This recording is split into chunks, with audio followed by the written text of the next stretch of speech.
സ്വാഗതം ചെയ്യുന്നു.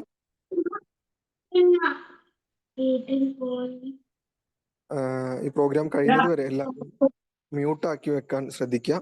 പറയുന്ന പോയിന്റ്സ് ഒക്കെ നോട്ട് ചെയ്യാൻ വേണ്ടിയിട്ട് ശ്രമിക്കുക. ഞാൻ റിസോഴ്സ് പേഴ്സൺ ആയിട്ടുള്ള അരുൺ കൃഷ്ണനെ ഈ പ്രോഗ്രാമിലേക്ക് സ്വാഗതം ചെയ്യുന്നു. Over to you, Arun Krishnan.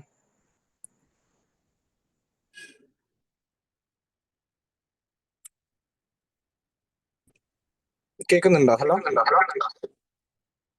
കേൾക്കാം. ഈ എക്കോ ഉണ്ടായി. അല്ല ഞാൻ 2 ഡിവൈസിൽ ജോയിൻ ചെയ്തോണ്ടായിരിക്കും. ഓക്കെ, ക്ലിയർ ആണ്. ഇപ്പൊ കുഴപ്പമില്ലല്ലോ? ഇല്ല, ക്ലിയർ ആണ്. ഓക്കെ, നമസ്കാരം എല്ലാവർക്കും. എനിക്ക് തോന്നുന്നു കുറച്ചധികം ടീച്ചർമാരും ചിലപ്പോൾ കുട്ടികളടക്കം ജോയിൻ ചെയ്തിട്ടുണ്ടാവും.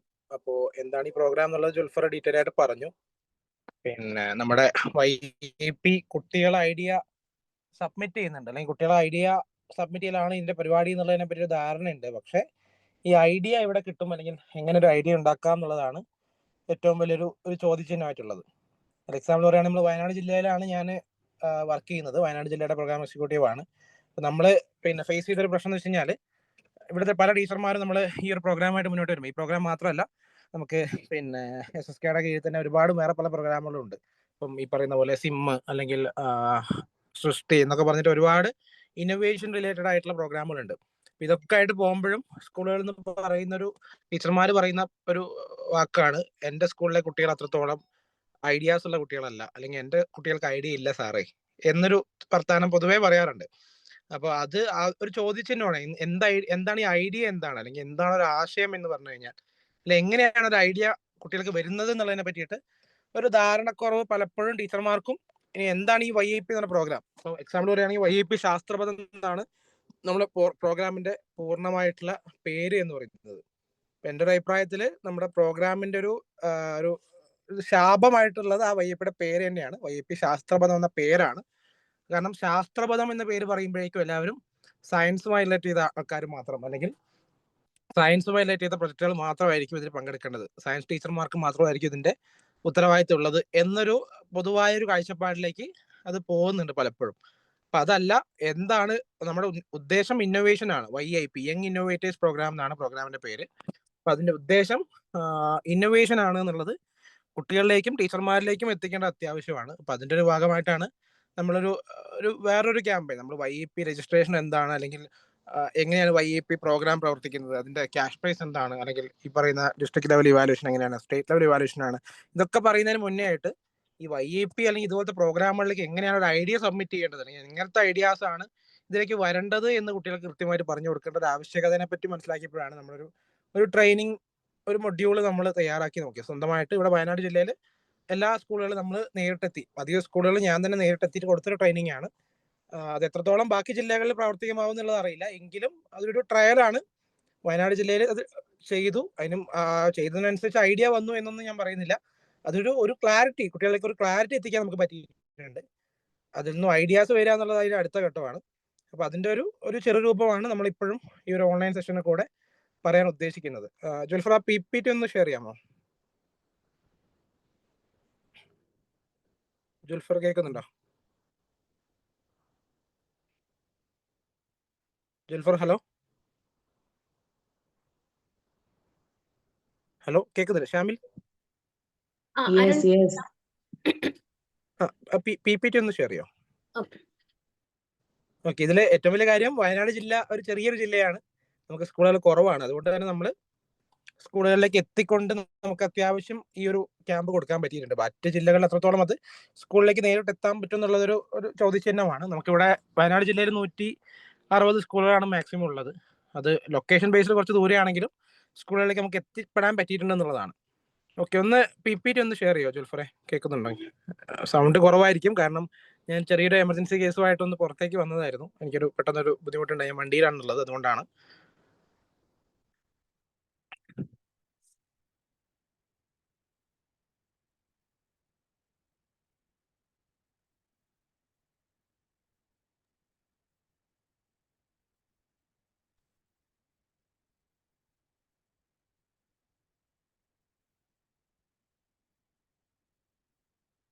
ഓക്കെ, സ്ക്രീൻ കാണുന്നുണ്ടോ? ഓക്കെ, ഷാമിൽ അതിന്റെ താഴെ ഒരു ഫുൾ സ്ക്രീനിന്റെ ഐക്കൺ ഉണ്ട്, അതൊന്ന് ക്ലിക്ക് ചെയ്താൽ മതി. ഓക്കെ ഓക്കെ ഓക്കെ നമ്മുടെ പ്രോഗ്രാമിന്റെ പേര് യങ് ഇന്നോവേറ്റീവ്സ് പ്രോഗ്രാം. ശാസ്ത്രപഥം എന്ന പേര് നമുക്ക് തൽക്കാലം മാറ്റി വെക്കാം. യങ് ഇന്നോവേറ്റീവ്സ് പ്രോഗ്രാം എന്നാണ് നമ്മുടെ പ്രോഗ്രാമിന്റെ ശരിക്കുള്ള ഒരു പേര്. അത് പിന്നീട് BRC SSK ഒക്കെ ആയിട്ട് കൂടി ചേർന്നപ്പോഴാണ് YP ശാസ്ത്രപഥം എന്ന പേരിൽ 2 പ്രോഗ്രാമുകൾ കൂടി ചേർന്നുകൊണ്ട് ഒന്നായി ഒരൊറ്റ പേരിൽ അറിയപ്പെടാൻ തുടങ്ങിയതാണ്. അപ്പോൾ നമ്മുടെ പ്രോഗ്രാമിന് ഒരു യങ് ഇന്നോവേറ്റീവ്സ് പ്രോഗ്രാമാണ്. നമുക്ക് ഉദ്ദേശിക്കുന്നത് പിന്നെ ഇന്നോവേഷൻ എന്ന് പറയുന്ന സാധനം, അല്ലെങ്കിൽ ഇന്നോവേറ്റീവ് ആയിട്ടുള്ള ഐഡിയാസ് കുട്ടികളിൽ നിന്ന് കൊണ്ടുവരിക എന്നുള്ളതാണ്. അപ്പോൾ നമ്മളിവിടെ ഉദ്ദേശിക്കുന്ന ഒരു ടാഗ് ലൈൻ എന്ന് പറയുന്നത് പിന്നെ നിങ്ങളുടെ ആശയങ്ങൾ കേരളത്തിന്റെ സൂപ്പർ പവർ എന്നൊരു സാധനമാണ്. നിങ്ങളുടെ ആശയങ്ങൾ കേരളത്തിലെ സൂപ്പർ പവർ. അപ്പൊ കുട്ടികളുടെ അടുത്ത് നമ്മൾ പറഞ്ഞു കൊടുക്കുന്ന ഒരു കാര്യം ഈ സൂപ്പർ പവർ എന്നൊരു സാധനം എന്താണെന്നുള്ളതാണ് ഫസ്റ്റ് പറയുന്നത്. അപ്പം നമ്മൾ കുട്ടികളോട് ചോദിക്കുന്ന ഒരു കാര്യം എന്താണ്, സൂപ്പർ പവറിനെ പറ്റി ചോദിക്കാറുണ്ട്. ഇപ്പം കുട്ടികളോട് ചോദിച്ചു കഴിഞ്ഞാൽ സൂപ്പർ പവർ ചോദിച്ചു കഴിഞ്ഞാൽ, അല്ലെങ്കിൽ സൂപ്പർ ഹീറോസിനെ പറ്റി ചോദിച്ചു കഴിഞ്ഞാൽ അവർ പറയുന്ന ഒരുപാട് പേരുകളുണ്ട്. സ്പൈഡർമാൻ, സൂപ്പർമാൻ, അയൺമാൻ, അല്ലെങ്കിൽ തോറ്, ഹൾക്ക്, അങ്ങനെ ഒരുപാട് ആൾക്കാരുടെ പേരുകൾ അവർ പറയും. പിന്നെ എക്സാമ്പിൾ പറയുകയാണെങ്കിൽ നമ്മുടെ മലയാളത്തിൽ മിന്നൽ മുരളി ഒരു സൂപ്പർ ഹീറോ ആണ്. അപ്പോൾ ഒരു സൂപ്പർ പവർ ഉള്ള ആളെയാണ് നമ്മൾ സൂപ്പർ ഹീറോസ് എന്ന് വിളിക്കാറുള്ളത്. ഈ സൂപ്പർ പവർ എന്ന് പറയുന്ന സാധനം ഒരാൾക്ക് ഇപ്പം മിന്നൽ മുരളിന്റെ കേസ് പറയുകയാണെങ്കിൽ പെട്ടെന്ന് അയാൾക്ക് ഒരു മിന്നലടിച്ച് സൂപ്പർ പവർ കിട്ടുന്നു. പക്ഷെ ഒറ്റയടിക്ക് അയാളുടെ സൂപ്പർ പവർ എന്താണെന്ന് അയാൾ മനസ്സിലാക്കുന്നില്ല. അത് ഒരുപാട് പിന്നെ അയാളെ സ്ഥിരമായിട്ട് എന്ത് ചെയ്യുന്നു, ഓരോ ആക്ടിവിറ്റികൾ ഏർപ്പെടുത്തുന്നുണ്ട്. ഇപ്പൊ എക്സാമ്പിൾ പറയുകയാണെങ്കിൽ സിനിമയിൽ കറങ്ങുന്ന ഫാൻ പിടിച്ചുകൊണ്ട്, അല്ലെങ്കിൽ മരത്തിന്റെ മുകളിൽ നിന്ന് ചാടിക്കൊണ്ട്, അല്ലെങ്കിൽ പിന്നെ കല്ലുകൾ എടുത്തു വെച്ച് അടുക്കി വെച്ചത് തെറിപ്പിക്കാൻ നോക്കിക്കൊണ്ട്, അല്ലെങ്കിൽ ചുമരിടിച്ച് പൊളിച്ചുകൊണ്ട്, അങ്ങനെ ഒരുപാട് ചെറിയ ചെറിയ കാര്യങ്ങൾ ചെയ്ത് നോക്കിയിട്ടാണ് അയാളുടെ പവറുകൾ മനസ്സിലാവുന്നത്. പക്ഷെ എക്സാക്ട്ലി അയാളുടെ പവർ എന്താണെന്ന് കൃത്യമായിട്ട് അയാൾക്ക് ഒരു ധാരണ കിട്ടുന്നത്, അല്ലെങ്കിൽ എന്തിനു വേണ്ടിയാണ് പവർ യൂസ് ചെയ്യേണ്ടതെന്ന് കൃത്യമായിട്ടൊരു ധാരണ കിട്ടുന്നത് എപ്പോഴാണ്, ആ ക്ലൈമാക്സ് ഫൈറ്റിന്റെ സമയത്ത്. ഏറ്റവും അവസാനം ക്ലൈമാക്സിൽ മിന്നൽ മുരളിയുടെ വില്ലനുമായിട്ട് ഫൈറ്റ് ചെയ്യുമ്പോഴാണ്.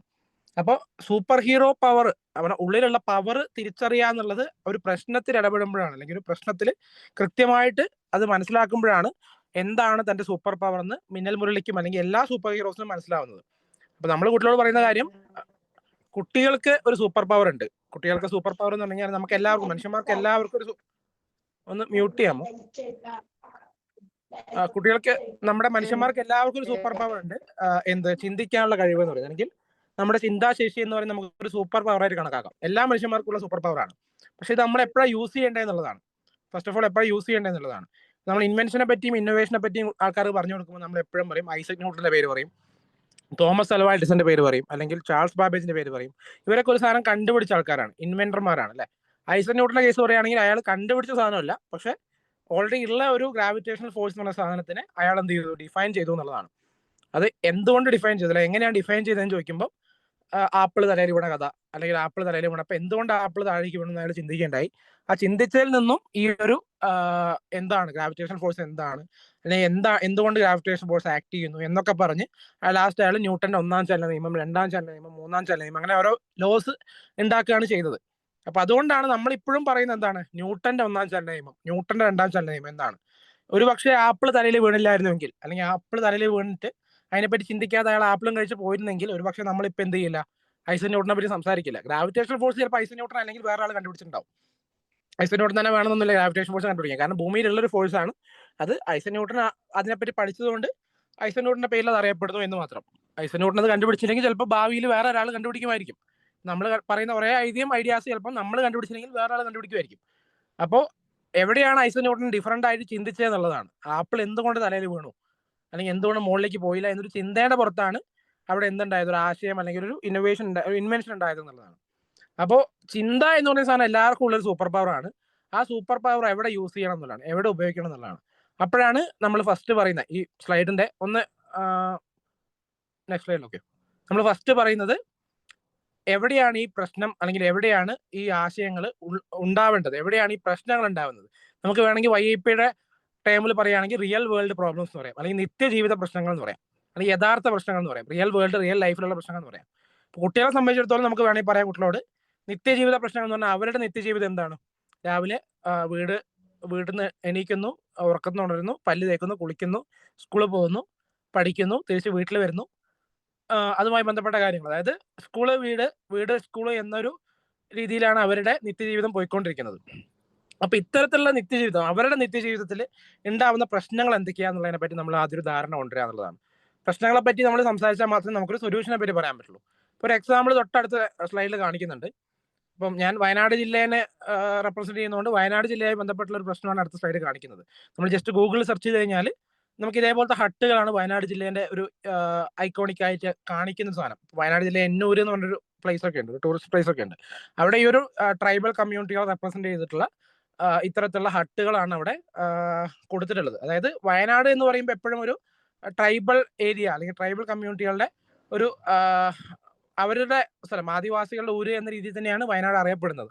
അപ്പോൾ വയനാട്ടിൽ ഇപ്പോഴും നിലനിൽക്കുന്ന കുറേ അധികം വീടുകളുണ്ട്, കാടുകളിലുള്ള അല്ലെങ്കിൽ കുറച്ചുകൂടി ഉൾഗ്രാമങ്ങളായിട്ടുള്ള സ്ഥലങ്ങളിൽ നിലനിൽക്കുന്ന വീടുകൾ. വയനാട് മാത്രമൊന്നുമല്ല, മറ്റു ജില്ലകളിലുണ്ട്, മലപ്പുറത്താണെങ്കിലും പാലക്കാടാണെങ്കിലും ഒക്കെ, അല്ലെങ്കിൽ മറ്റു പല ജില്ലകളിൽ ഇതേപോലത്തെ ഗ്രാമങ്ങൾ ഉണ്ടാവും. പക്ഷെ വയനാട്ടിൽ നമുക്ക് എപ്പോഴും അത് ഡീറ്റെയിൽ ആയിട്ട് പറയാൻ പറ്റും, കാരണം ഇത്തരത്തിലുള്ള ഒരുപാട് ഗ്രാമങ്ങൾ വയനാട് ജില്ലയിലുണ്ട്, കാടിനുള്ളിലൊക്കെ താമസിക്കുന്ന ഒരുപാട് ആൾക്കാരുണ്ട്. അപ്പൊ അത്തരത്തിലുള്ള ആൾക്കാരുടെ പ്രശ്നങ്ങൾ എന്തൊക്കെയാണെന്ന് നമുക്ക് അത് കുട്ടികളോട് ഡിസ്കഷൻ കൊണ്ടുവരിക എന്നുള്ളതാണ് ഫസ്റ്റ് ചെയ്തത്. അപ്പൊ ഡിസ്കഷൻ വരുന്ന സമയത്ത് കുട്ടികളെ ഭാഗത്ത് തന്നെ വരുന്ന പ്രശ്നങ്ങൾ ഒരുപാട് വരും. അതായത് കറണ്ട് ഇല്ല എന്നുള്ള പ്രശ്നം, ഇത്തരത്തിലുള്ള വീടുകളിലേക്ക് കറണ്ട് എത്തുന്നില്ല എന്നുള്ള പ്രശ്നം വലിയൊരു പ്രശ്നമാണ്. നമ്മുടെയൊക്കെ നാട്ടിൽ നമ്മുടെയൊക്കെ വീട്ടിൽ കറണ്ട് ഉണ്ട്, പക്ഷെ ഇത്തരത്തിലുള്ള ആൾക്കാർക്ക് ഇപ്പോഴും കറണ്ട് ഇല്ല എന്നുള്ളത്. കറണ്ട് എന്ന് പറയുന്ന സാധനം നമുക്കൊക്കെ ആവശ്യമുള്ള സാധനമാണ്, നമുക്കൊക്കെ അത്രയും ഇമ്പോർട്ടൻ്റ് ആയ സാധനമാണ്. അത് ഇപ്പോഴും അവർക്ക് കിട്ടുന്നില്ല എന്ന് പറയുന്നത് അവരെ സംബന്ധിച്ചിടത്തോളം ഭയങ്കര ബുദ്ധിമുട്ടാണ് എന്ന് കരുതുക.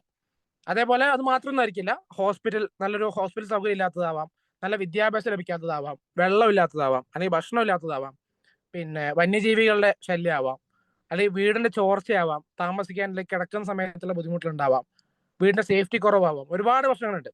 അപ്പം അവരുടെ ജീവിതം മെച്ചപ്പെടുത്തുക എന്നുള്ളതാണ് അവർക്ക് ചെയ്യാൻ പറ്റുന്ന ഏറ്റവും വലിയ കാര്യം. അവർക്ക് വേണ്ടി എന്ത് ചെയ്യാൻ പറ്റുന്നതിനെ പറ്റി ആലോചിക്കുക, അവരുടെ ജീവിതം മെച്ചപ്പെടുത്താൻ എന്ത് ചെയ്യാൻ പറ്റുന്നതിനെ പറ്റി ആലോചിക്കുക, നല്ല പരിഹാരങ്ങൾ കൊണ്ടുവന്നിട്ട് അവരുടെ ജീവിതം മെച്ചപ്പെടുത്തുക അല്ലെങ്കിൽ എളുപ്പമാക്കുക. ഇതിനാണ് നമ്മൾ സൊല്യൂഷൻ അല്ലെങ്കിൽ ഒരു ഐഡിയ എന്ന് പറയുന്നത്. ഫോർ എക്സാമ്പിൾ പറയുകയാണെങ്കിൽ നമുക്ക് വൈദ്യുതി ഇല്ലാത്ത ഇത്തരം വീടുകളിലേക്ക് വേണമെങ്കിൽ സോളാർ ലാമ്പുകൾ കൊടുക്കാം. ഒരു എക്സാമ്പിളാണ് സോളാർ ലാമ്പുകൾ കൊടുക്കുക എന്നുള്ളത്. ഇനി അല്ലെങ്കിൽ നമുക്ക് ഇപ്പൊ നിലവിലുള്ള KSEB കണക്ഷൻസ് ഒന്നും അങ്ങോട്ട് കൊടുക്കാൻ പറ്റില്ല, കാരണം കാട് അല്ലെങ്കിൽ വന്യജീവി വിഹാര മേഖലകളായതുകൊണ്ട് തന്നെ ഇത്തരത്തിലുള്ള സ്ഥലങ്ങളിൽ നമുക്ക് ഒരിക്കലും ഒരു KSEB ഇലക്ട്രിസിറ്റി പ്രൊവൈഡ് ചെയ്യാൻ പറ്റില്ല എന്നുള്ള കേസാണ്. സോളാർ നല്ലൊരു സൊല്യൂഷനാണ്, പക്ഷെ സോളാറിന്റെ കോസ്റ്റ് എത്രത്തോളം ഇവർക്ക് അഫോർഡ് ചെയ്യാൻ പറ്റുന്നുള്ളത്, അല്ലെങ്കിൽ ഇത് ചെയ്യുന്ന പ്രൊജക്ട് ചെയ്യുന്ന ടീമിന് അഫോർഡ് ചെയ്യാൻ പറ്റുന്ന പ്രശ്നമാണ്.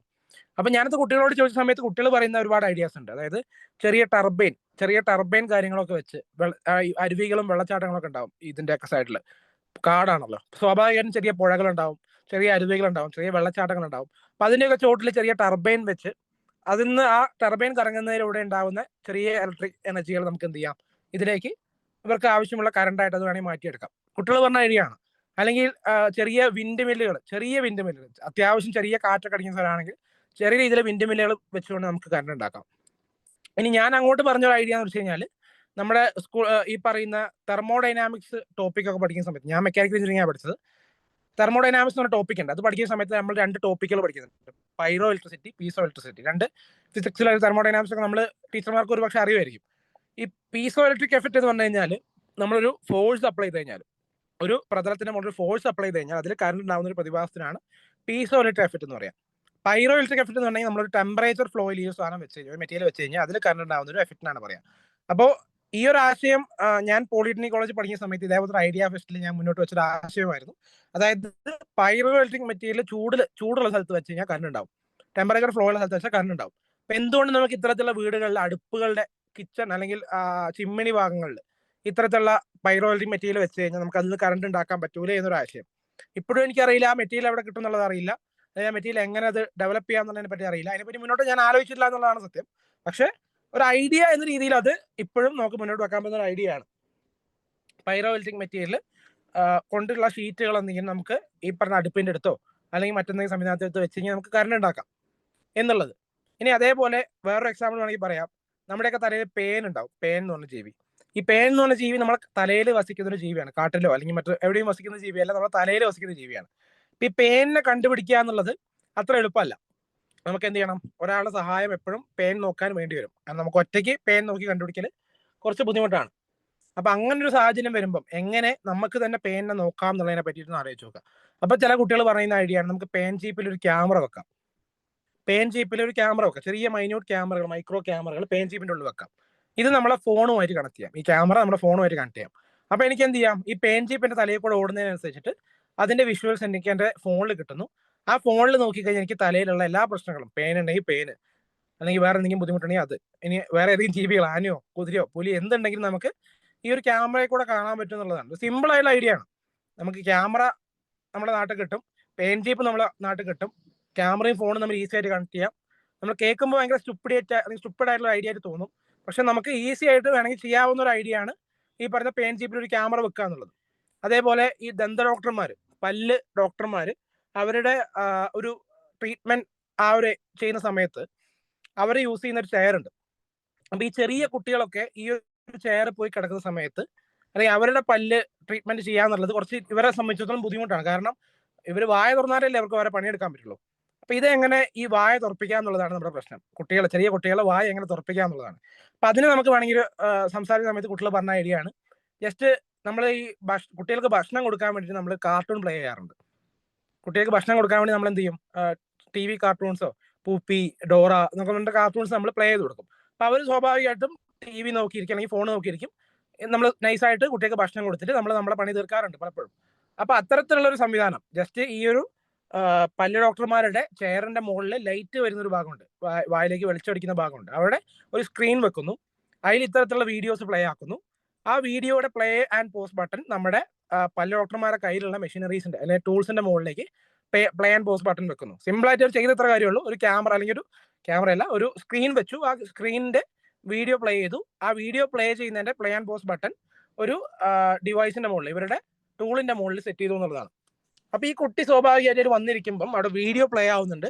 ആ വീഡിയോ പ്ലേ ആവുന്നതിന്റെ പ്ലേ ആൻഡ് പോസ് ബട്ടന്റെ കൺട്രോൾ ആരുടെ കയ്യിലാണുള്ളത്? ഡോക്ടറുടെ കയ്യിലാണുള്ളത്. അപ്പൊ സ്വാഭാവികമായിട്ടും ഈ കുട്ടി വീഡിയോ ലയിച്ചിരിക്കുന്ന സമയത്ത് ഈ ഡോക്ടർ എന്ത് ചെയ്യുന്നു, ഈ ഡിവൈസ് ഓൺ ആക്കുന്നു. കുട്ടിയുടെ വായ അടഞ്ഞിട്ടാണ് ഉണ്ടാവുക. ഡിവൈസ് വായിലേക്ക് വരുമ്പോൾ പേടിച്ചിട്ട് കുട്ടിയുടെ വായ അടഞ്ഞിട്ടായിരിക്കും ഉണ്ടാവുക. പക്ഷെ അപ്പൊ ഇയാൾ ഡിവൈസ് ഓഫ് ചെയ്യുന്നു. ഡിവൈസ് ഓഫ് ചെയ്യുമ്പോൾ ഈ വീഡിയോ ഓട്ടോമാറ്റിക്കലി പോസ് ആവുന്നു. വീഡിയോ പോസ് ആകുമ്പോൾ കുട്ടി വീണ്ടും നോക്കും എന്തുകൊണ്ട് വീഡിയോ പ്ലേ ആവുന്നില്ല. കുട്ടി വായ തുറക്കും, വീഡിയോ പ്ലേ ആവുന്നുണ്ട്. വീണ്ടും കുട്ടി ഈ മെഷീൻ കൊണ്ടുവരുന്ന സമയത്ത് കുട്ടി വായ അടയ്ക്കും, വീഡിയോ പോസ് ആവും. അങ്ങനെ ഒരു സംഭവം. അപ്പൊ അങ്ങനെ ചെയ്യുന്ന സമയത്ത് കുട്ടിക്ക് ഓട്ടോമാറ്റിക്കലി കുട്ടിയുടെ മൈൻഡ് സെറ്റിൽ വരും, ഞാൻ വായ തുറന്നാൽ മാത്രമേ എനിക്ക് ആ വീഡിയോ കാണാൻ പറ്റുള്ളൂ എന്നുള്ളൊരു മൈൻഡ് സെറ്റ് വരികയും അതിലൂടെ ഈ ഡോക്ടർക്ക് സുഖമായിട്ട് ഈ കുട്ടി വായ തുറന്നിരിക്കും, ഡോക്ടർക്ക് ഡോക്ടറുടെ പണിയെടുക്കാൻ പറ്റുന്ന ഒരു സംവിധാനം ചെയ്തുകൂടെ എന്നുള്ളതാണ്. ഇതൊരു കുട്ടി പറഞ്ഞ ഐഡിയ ആണ്, മുന്നോട്ട് പറഞ്ഞ ഐഡിയ ആണ്. അപ്പൊ എത്ര സിമ്പിൾ ആയിട്ടാണ് അവർ ആലോചിക്കുന്നത് ആലോചിച്ചത്. വളരെ സിമ്പിൾ ആയിട്ടുള്ള 1-2 കാര്യങ്ങൾ പറഞ്ഞപ്പോൾ തന്നെ എന്തായി, ഒരു ആശയം വരെ മനസ്സിലേക്ക് വന്നു. ഒരു പ്രശ്നം, വലിയൊരു പ്രശ്നത്തിന് സൊല്യൂഷനായി മാറുന്നു എന്നുള്ളതാണ്. ഷാമിൽ അടുത്ത സ്ലൈഡ് എടുക്കോ.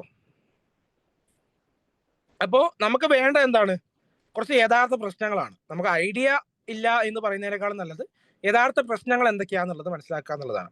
ഇപ്പൊ ഈ കുട്ടികളെ സംബന്ധിച്ചിടത്തോളം അവരുടെ സ്കൂള്, അവരുടെ വീട്, അവരുടെ കുടുംബം, അവരുടെ സമൂഹം, ഇതാണ് അവരുടെ യഥാർത്ഥ പ്രശ്നങ്ങൾ കണ്ടുപിടിക്കാൻ ഏറ്റവും നല്ല വഴി. അപ്പൊ അവിടെ എന്തൊക്കെ മാറ്റങ്ങൾ വരുത്താൻ പറ്റുന്നതാണ് നമുക്ക് നോക്കേണ്ടത്. അതാണ് നമ്മൾ ശരിക്കും ഇന്നോവേഷൻ അല്ലെങ്കിൽ ഇന്നോവേറ്റർമാർ എന്നുള്ള രീതിയിൽ ഇവരെ മാറ്റിയെടുക്കാൻ ശ്രമിക്കുന്നത്. ഇവരുടെ നാട്ടിൽ, ഇവരുടെ വീട്ടിൽ, ഇവരുടെ സ്കൂളിലൊക്കെ വരുന്ന പ്രശ്നങ്ങൾ സോൾവ് ചെയ്യാനുള്ള ഒരാൾക്കാരായി മാറ്റുക എന്നുള്ളത്. അടുത്ത സ്ലൈഡ് എടുക്കാവോ. അപ്പൊ നമ്മൾ ജസ്റ്റ് ഒരു 10 മിനിറ്റ് ഇവർക്കൊരു ചെറിയൊരു അസൈൻമെന്റ് പോലെ കൊടുക്കുകയാണ്. എങ്ങനെ ഈ ഒരു അടുത്തുള്ള പ്രശ്നങ്ങൾ കണ്ടുപിടിക്കാം. 1-2 പേരുള്ള ഗ്രൂപ്പുകളായിട്ടായിരിക്കും ഇരിക്കുന്നുണ്ടാവുക. അവരോട് അടുത്തുള്ള കുട്ടികളോട് ചോദിക്കുക, ഞാൻ രാവിലെ സ്കൂളിലേക്ക് വരുമ്പോൾ എന്തൊക്കെ പ്രശ്നങ്ങൾ കണ്ടു, ഞാൻ വൈകുന്നേരം വീട്ടിലേക്ക് പോകുമ്പോൾ എന്തൊക്കെ പ്രശ്നങ്ങൾ കണ്ടു, അല്ലെങ്കിൽ ഇന്നലെ വരുന്ന സമയത്ത് എന്തൊക്കെ പ്രശ്നങ്ങൾ കണ്ടു. അവരോട് ജസ്റ്റ് ഡിസ്കസ് ചെയ്യാൻ പറയാം. ഒരു 5-10 മിനിറ്റ് സമയം അവർക്ക് കൊടുക്കുക. അപ്പൊ അവരുടെ ഡിസ്കഷനിലൂടെ അവർ കണ്ടുപിടിക്കുന്ന പ്രോബ്ലംസ്, ഇപ്പൊ എനിക്ക് കിട്ടിയിട്ടുള്ള പ്രോബ്ലംസ് ഇതൊക്കെയാണ്. ഒന്ന്, തെരുവ് നായ്ക്കളുടെ പ്രശ്നം. രാവിലെ സ്കൂളിലേക്ക് വരുന്ന സമയത്ത് അല്ലെങ്കിൽ വൈകുന്നേരം സ്കൂൾ വിട്ട് പോകുന്ന സമയത്ത് റോഡിൽ നായ്ക്കളുണ്ടാവും, തെരുവ് നായ്ക്കളുണ്ടാവും.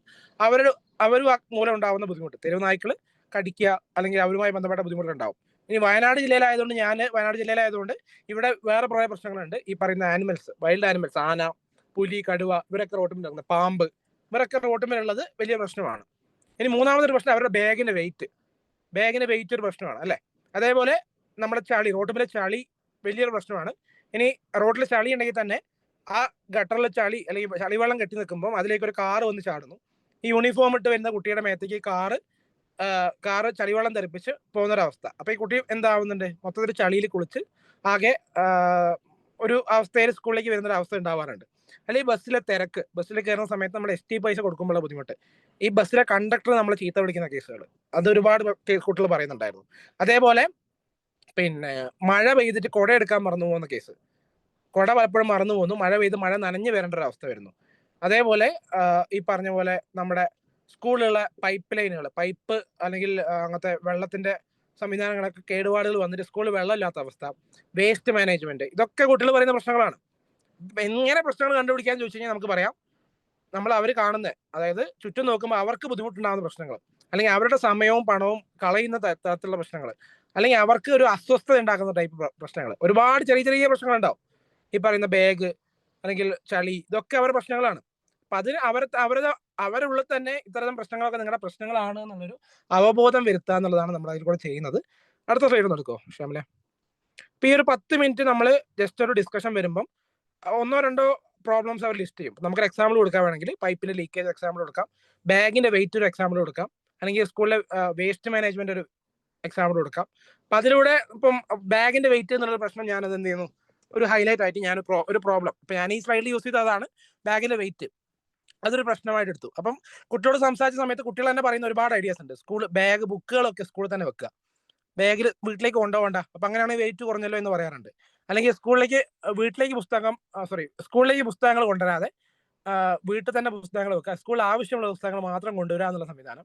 നിലവിലുള്ള പാഠ്യപദ്ധതിയിൽ നിന്നും എന്ത് ചെയ്യുക, നമുക്ക് പാർട്ടായിട്ട് പുസ്തകങ്ങൾ ഡിവൈഡ് ചെയ്തുകൊണ്ട് പിന്നെ സ്കൂളിലേക്ക് ഒരു ദിവസം ആവശ്യമുള്ള പുസ്തകങ്ങളുടെ എണ്ണം കുറയ്ക്കുക എന്നുള്ള ഐഡിയ പറഞ്ഞു.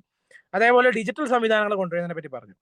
സ്കൂളുകളിലേക്ക് നമ്മുടെ നിലവിലുള്ള ടാബ്ലറ്റോ മൊബൈൽ ഫോണോ കാര്യങ്ങളൊക്കെ ഒരു സ്കൂളിന് ആവശ്യമായ രീതിയിലേക്ക് മോഡിഫൈ ചെയ്യുക. അതായത് വീഡിയോസോ ഗെയിമോ കാര്യങ്ങളോ ഒന്നും സപ്പോർട്ട് ചെയ്യാതെ നമുക്ക് പഠിക്കാനുള്ള ടോപ്പിക്കുകൾ മാത്രം, അതിന്റെ ടെക്സ്റ്റ് ബുക്കുകളും നോട്ട് ബുക്കുകളും നോട്ട് എഴുതാനുള്ള സംവിധാനങ്ങളും മാത്രം വെച്ചുകൊണ്ട് ഓരോ ടാബ്ലറ്റുകൾ കുട്ടിയെ കൊടുക്കാം. അപ്പൊ ഈ ടാബ് മാത്രം സ്കൂളിലേക്ക് കൊണ്ടുവന്നാൽ മതി എന്ന രീതിയിൽ. അപ്പൊ അങ്ങനെ ഒരുപാട് ആശയങ്ങൾ വന്നു. കുട്ടികളുടെ ഭാഗത്ത് തന്നെ ഒരുപാട് നല്ല നല്ല ആശയങ്ങൾ വരാറുണ്ട്.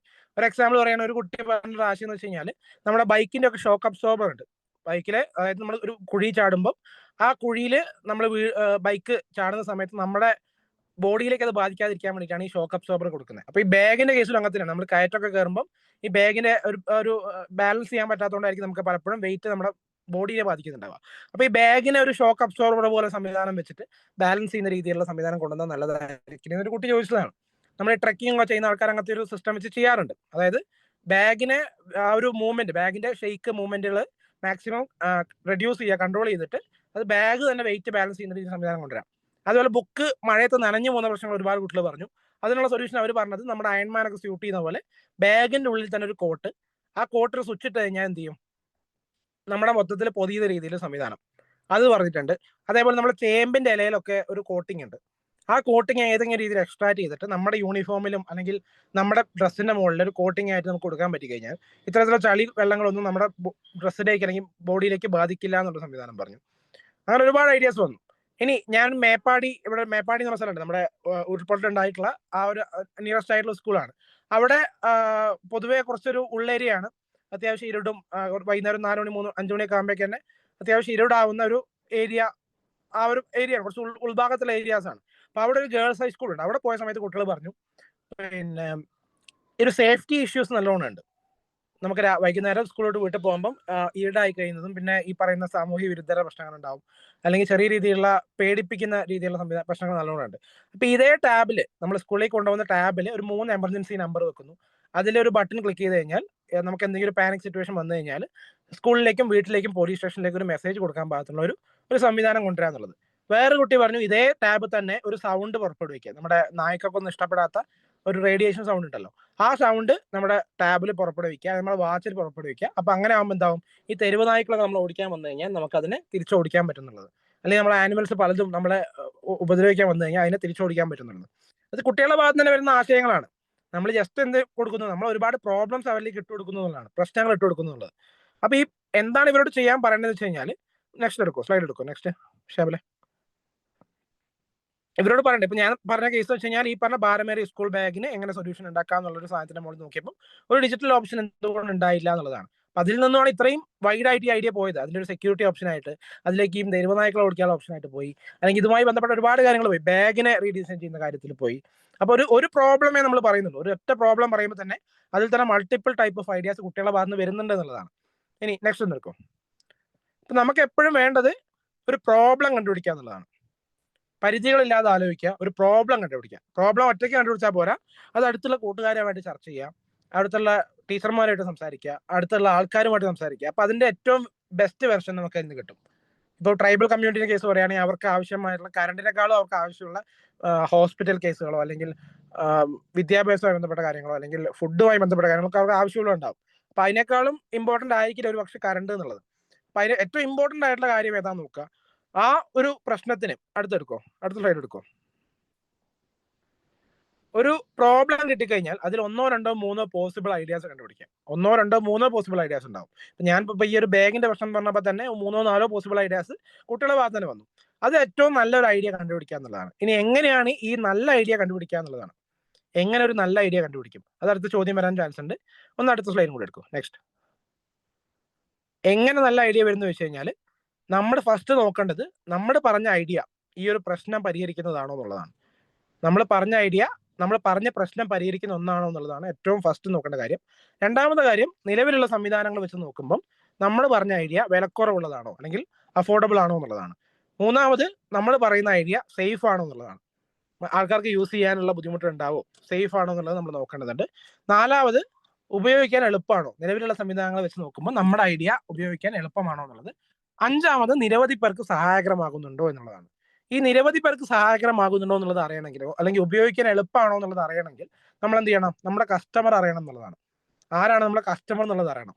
അപ്പൊ അതിനാണ് നമ്മൾ വൈപ്പിൽ VOS എന്ന് പറഞ്ഞ ടൂൾ വെച്ചിട്ടുള്ളത്. വോയിസ് ഓഫ് സ്റ്റേക്ക് ഹോൾഡർ എന്ന് പറയും. ഈ സ്റ്റേക്ക് ഹോൾഡർ എന്ന് പറയുന്നത് നമ്മുടെ ഐഡിയ ആരെയാണോ ബാധിക്കുന്നത് അല്ലെങ്കിൽ ആരെയാണോ റിലേറ്റ് ചെയ്യുന്നത്, ആർക്കാണ് അത് ഉപകാരപ്രദമാകുന്നത്, അവരെയാണ് നമ്മൾ സ്റ്റേക്ക് ഹോൾഡർ എന്ന് പറയാം. ഈ സ്റ്റേക്ക് ഹോൾഡറെ കൃത്യമായിട്ട് അറിഞ്ഞാൽ മാത്രമേ നമുക്ക് നമ്മുടെ ഐഡിയയുടെ ഏറ്റവും നല്ല വെർഷൻ ഉണ്ടാക്കാൻ പറ്റുള്ളൂ. ഫോർ എക്സാമ്പിൾ പറയുകയാണെങ്കിൽ നമ്മൾ സ്കൂളിൽ വരുന്ന സമയത്ത് നമ്മുടെ ബസ്സിലെ കണ്ടക്ടർമാർ നമ്മളെ ചീത്ത പറയുന്ന കേസുകൾ പലപ്പോഴും കുട്ടികൾ പറയാറുണ്ട്. ഇതിനുള്ള കാരണം എന്താണെന്ന് ചോദിച്ചു കഴിഞ്ഞാൽ കണ്ടക്ടർമാർ വെറുതെ ചീത്ത പറയുന്നതായിരിക്കില്ല, അവർക്ക് എന്തെങ്കിലും ബുദ്ധിമുട്ടുള്ളതുകൊണ്ടായിരിക്കും അവർ കുട്ടികളോട് ചീത്ത പറയുന്നത്. എക്സാമ്പിൾ പറയുകയാണെങ്കിൽ അവരെന്ത് ചെയ്യും, അവരുടെ പണി എന്ന് വെച്ച് കഴിഞ്ഞാൽ രാവിലെയും വൈകുന്നേരവും അല്ലെങ്കിൽ എപ്പോഴും ബസ്സിൽ കയറുന്ന ആൾക്കാരുടെ ഒരു കണക്ക് ഉണ്ടാക്കുക എന്നുള്ളതാണ്. അവർ എത്രത്തോളം ആൾക്കാർ കയറി, എത്രത്തോളം ആൾക്കാർ ഇറങ്ങിപ്പോയി, അല്ലെങ്കിൽ അവർ എത്രത്തോളം പൈസ കൊടുത്തു എന്നുള്ളൊരു കണക്ക് കണ്ടക്ടറാണ് കീപ്പ് ചെയ്യുന്നത്. ഒരു കണക്കപ്പിള്ള പോലെയാണ് ശരിക്കും ബസ്സിലെ കണ്ടക്ടറുടെ റോൾ വരുന്നത്. അപ്പൊ ഈ രാവിലെയും വൈകുന്നേര സമയങ്ങളിൽ കുട്ടികൾ വല്ലാതെ കയറുമ്പോൾ ഈ കണ്ടക്ടർമാർക്ക് ഇതിനൊരു കണക്ക് കൃത്യമായിട്ട് എടുക്കാൻ പറ്റില്ല എന്നുള്ള പ്രശ്നമുണ്ട്. അവർക്ക് ഇത് എത്രത്തോളം കുട്ടികൾ കയറി, എത്രത്തോളം കുട്ടികൾ ഇറങ്ങി, എത്രത്തോളം പേര് പൈസ തന്നു ഇല്ലയോ എന്നുള്ളതൊന്നും അവർക്ക് കണ്ടുപിടിക്കാൻ പറ്റില്ല. സ്വാഭാവികമായിട്ടും ബസ്സിലെ തിരക്കും കാര്യങ്ങളൊക്കെ മാനേജ് ചെയ്യുമ്പോൾ നമുക്ക് എന്ത് ചെയ്യാൻ പറ്റില്ല, ഈ ഒരു കണക്ക് കിട്ടില്ല എന്നുള്ളതാണ്. അപ്പൊ അതിന് വേണ്ടിയിട്ട് എന്ത് നമുക്ക് ചെയ്യാമെന്നുള്ളത് ചോദിച്ച സമയത്ത് കുട്ടികൾ തന്നെ പറഞ്ഞ കാര്യമാണ്, നമുക്ക് സ്കൂൾ പാസുകളെ, നമ്മുടെ സ്കൂൾ ബസ് പാസുകളെ നമുക്ക് എന്ത് ചെയ്യാം, ഒരു ATM കാർഡ് പോലെ, ഒരു നമ്മുടെ ഫാസ്ടാഗ് ഒക്കെ പോലൊരു കാർഡ് പോലെ ആക്കി എടുക്കാം. അപ്പൊ കുട്ടികൾ ബസ്സിൽ കയറി കഴിഞ്ഞാൽ കണ്ടക്ടറുടെ കയ്യിലുള്ള ഒരു സംവിധാനത്തിലേക്ക് നമുക്ക് ഈ ഒരു കാർഡ് കാണിച്ചു കഴിഞ്ഞാൽ ഈസി ആയിട്ട് നമ്മുടെ അക്കൗണ്ടിൽ ഇത്ര എമൗണ്ട് ഉണ്ടാവും, ഫാസ്ടാഗ് റീചാർജ് ചെയ്യാം. അത് ഈ കാർഡ് സ്വൈപ്പ് ചെയ്ത് കഴിഞ്ഞാൽ നമുക്ക് നമ്മുടെ ഒരു ST പൈസ ഈ കണ്ടക്ടറുടെ അല്ലെങ്കിൽ ബസ്സിന്റെ അക്കൗണ്ടിലേക്ക് പോകുന്ന രീതിയിലുള്ള സംവിധാനം. ഇത് വേണമെങ്കിൽ ബസ്സുകളിൽ തന്നെ നമുക്ക് അറേഞ്ച് ചെയ്യാൻ പറ്റും. ഇവിടെ സ്റ്റേക്ക് ഹോൾഡർ ആണെന്ന് വെച്ച് കഴിഞ്ഞാൽ നമുക്ക് പറയാം, ബസ്സുകാർ സ്റ്റേക്ക് ഹോൾഡർ ആണ്, നമ്മൾ സ്റ്റേക്ക് ഹോൾഡർ ആണ്, സ്റ്റുഡൻസ് സ്റ്റേക്ക് ഹോൾഡർ ആണ്, അവിടെ ബസ്സിൽ യാത്ര ചെയ്യുന്ന ആൾക്കാർ സ്റ്റേക്ക് ഹോൾഡർ ആണ്, ബസ്സുമായി ബന്ധപ്പെട്ടുള്ള ആൾക്കാരൊക്കെ ഇതിന്റെ സ്റ്റേക്ക് ഹോൾഡേഴ്സ് ആണ്. അപ്പൊ ഒരുപാട് ആൾക്കാരുണ്ട്. അപ്പൊ ഈ ഐഡിയ എവിടെ ഫലവത്താവും നോക്കി കഴിഞ്ഞാൽ നമ്മുടെ പ്രശ്നങ്ങൾ ഒരു പ്രശ്നമാണ്. കണ്ടക്ടർ ദേഷ്യം പിടിക്കുന്നത് കണ്ടക്ടർ ഫ്രസ്ട്രേഷൻ ഉള്ളതുകൊണ്ടാണ്, കണ്ടക്ടർക്ക് അതുമായി ബന്ധപ്പെട്ടുള്ള ബുദ്ധിമുട്ടുള്ളതുകൊണ്ടാണ്. അപ്പൊ അതുമായി ബന്ധപ്പെട്ട കാര്യങ്ങൾ കണ്ടക്ടറോട് സംസാരിച്ച് കഴിഞ്ഞാൽ കണ്ടക്ടർ കുറെ കാര്യങ്ങൾ പറയും, കണ്ടക്ടർ യഥാർത്ഥ പ്രശ്നം എന്താണെന്ന് പറയും. അപ്പൊ നമ്മുടെ ഐഡിയ അതിനനുസരിച്ച് നമുക്ക് ഡെവലപ്പ് ചെയ്യാൻ പറ്റും എന്നുള്ളതാണ്. അതാണ് ഏറ്റവും വലിയ കാര്യം. ഇനി പിന്നെ നേരത്തെ പറഞ്ഞ പോലെ നമ്മുടെ ക്ലാസ്സുകളിൽ സ്കൂളിൽ കുട്ടികൾ വരാത്തൊരവസ്ഥ വരാറുണ്ട്. പലപ്പോഴും കുട്ടികൾക്ക് സുഖമില്ലാത്തതുകൊണ്ടാവാം, അല്ലെങ്കിൽ എന്തെങ്കിലും അപകടം പറ്റി കയ്യോ കാലോ ഒടിഞ്ഞുകൊണ്ടാവാം, ഒരാഴ്ച 2 ആഴ്ച ബെഡ് റെസ്റ്റ് കാര്യങ്ങൾ പറഞ്ഞ കുട്ടികളാവാം. ഇവരൊക്കെ ക്ലാസ്സിൽ വരാതിരിക്കുമ്പം ഈ കുട്ടികൾക്ക് എന്തില്ല, അവർക്ക് അത്രയും ദിവസത്തെ ക്ലാസ്സുകൾ മിസ്സാവുന്നുണ്ട്. നമുക്ക് വേണമെങ്കിൽ നമ്മുടെ സ്കൂളിൽ, നമ്മളൊരു സ്കൂളിൽ മാത്രം ചെയ്യാവുന്ന ഐഡിയ ആണ്, ഒരു ക്യാമറ നമ്മുടെ ക്ലാസ്സിൽ ഫിക്സ് ചെയ്യുന്നു. സ്ഥിരമായിട്ട് നമ്മളൊരു ക്ലാസ്സിൽ ഒരു ക്യാമറ ഫിക്സ് ചെയ്യുന്നു. അത് ടീച്ചറുടെ ക്ലാസ്സുമായി ബന്ധപ്പെട്ട് ഫേസ് ചെയ്തൊരു ക്യാമറ. അന്നത്തെ ദിവസം കുട്ടി സ്കൂളിൽ വന്നില്ലെങ്കിൽ നമുക്ക് എന്ത് ചെയ്യാം, കണക്ട് ചെയ്തിട്ട് ഒരു ഗൂഗിൾ മീറ്റ് പോലെ സംവിധാനം കുട്ടിക്ക് ലിങ്ക് അയച്ചു കൊടുക്കുന്നു. കുട്ടി ഈ ഗൂഗിൾ മീറ്റ് വഴി ജോയിൻ ചെയ്യുമ്പോൾ ഈ കുട്ടിക്ക് അന്നത്തെ ദിവസം ക്ലാസ് മിസ്സാവാതെ കേൾക്കാനുള്ള അവസരം ഉണ്ടായി കൊടുക്കും. അങ്ങനെ ഒരു സംവിധാനം നമുക്ക് കൊണ്ടുവരാം. കാരണം എല്ലാ ക്ലാസ് റൂമുകളും ഇപ്പോൾ ഡിജിറ്റൽ ക്ലാസ് റൂമുകളാണ്, പ്രൊജക്ടർ കാര്യങ്ങളൊക്കെ കൊണ്ടുവരുന്നുണ്ട്. നമുക്ക് ഒരൊറ്റ കാര്യം കൂടി ആഡ് ചെയ്താൽ മതി, ഒരു ഇന്റർനെറ്റ് കണക്ടിവിറ്റി, ഒരു ക്യാമറ. ഇന്റർനെറ്റ് കണക്ടിവിറ്റി എല്ലാ സ്കൂളിലും വൈഫൈ കണക്ഷൻ ഉണ്ടാവും. നമുക്കൊരു ക്യാമറ മാത്രം നമുക്ക് കൊണ്ടുവച്ചാൽ മതി. അപ്പൊ ഈ ഒരു സംവിധാനം കൂടി വേണമെങ്കിൽ നമുക്ക് കൊണ്ടുവരാൻ പറ്റും, സ്കൂളിൽ കൊണ്ടുവരാൻ പറ്റും. ഇതൊക്കെ കുട്ടികൾ പറഞ്ഞ ഐഡിയ ആണെന്നുള്ളതാണ്. ഇനി നെക്സ്റ്റ് ഒന്ന് എടുക്കോ, അടുത്തതൊന്നും എടുക്കോ, കേൾക്കാൻ പറ്റുന്നില്ലേ? കേൾക്കാം. ഓക്കെ.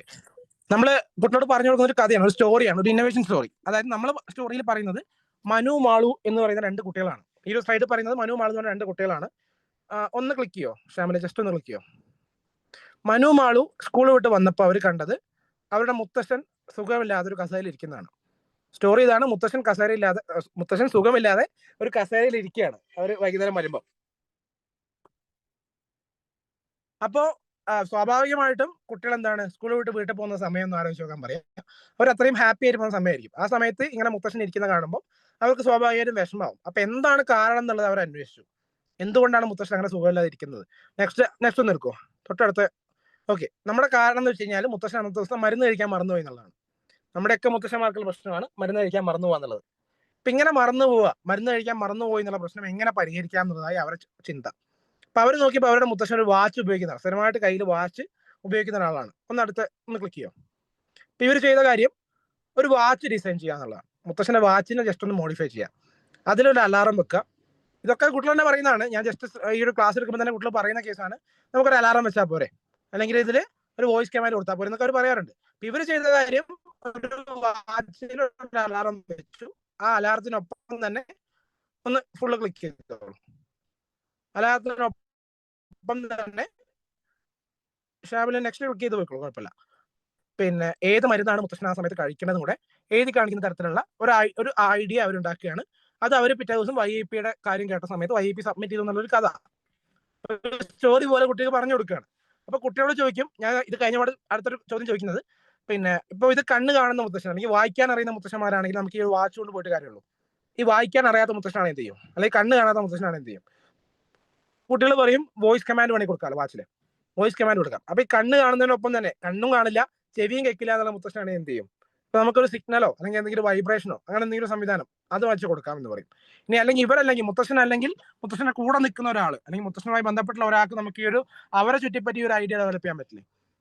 ഇനി വാച്ച് എടുക്കാൻ മറന്നു പോകുന്ന മുത്തശ്ശനാണെങ്കിൽ ഞാൻ ഈ ചിത്രം കാണിക്കുമ്പോൾ അവർ കുട്ടികൾ ചോദിക്കും, ആ മുത്തശ്ശന് അതിൽ വാച്ച് ഇല്ലല്ലോ, വാച്ച് കിട്ടാൻ മറന്നുപോയാൽ എന്ത് ചെയ്യും എന്ന ചോദ്യം വരുമ്പോൾ നമുക്ക് പറയാം, മുത്തശ്ശനുമായി ബന്ധപ്പെട്ട ബാക്കിയുള്ള ആൾക്കാരില്ലേ, അച്ഛനോ അമ്മയോ ഹോം നേഴ്സോ അങ്ങനെ ആരെങ്കിലും ഒക്കെ ഉണ്ടാവുമല്ലോ, അവരുടെ കയ്യിലുള്ള വാച്ചോ അവരുടെ കയ്യിലുള്ള ഫോണോ അവരുടെ കയ്യിലുള്ള എന്തെങ്കിലും ഡിവൈസിലേക്ക് നമുക്ക് ഈ സാധനം കൊണ്ടുവന്നൂടെ?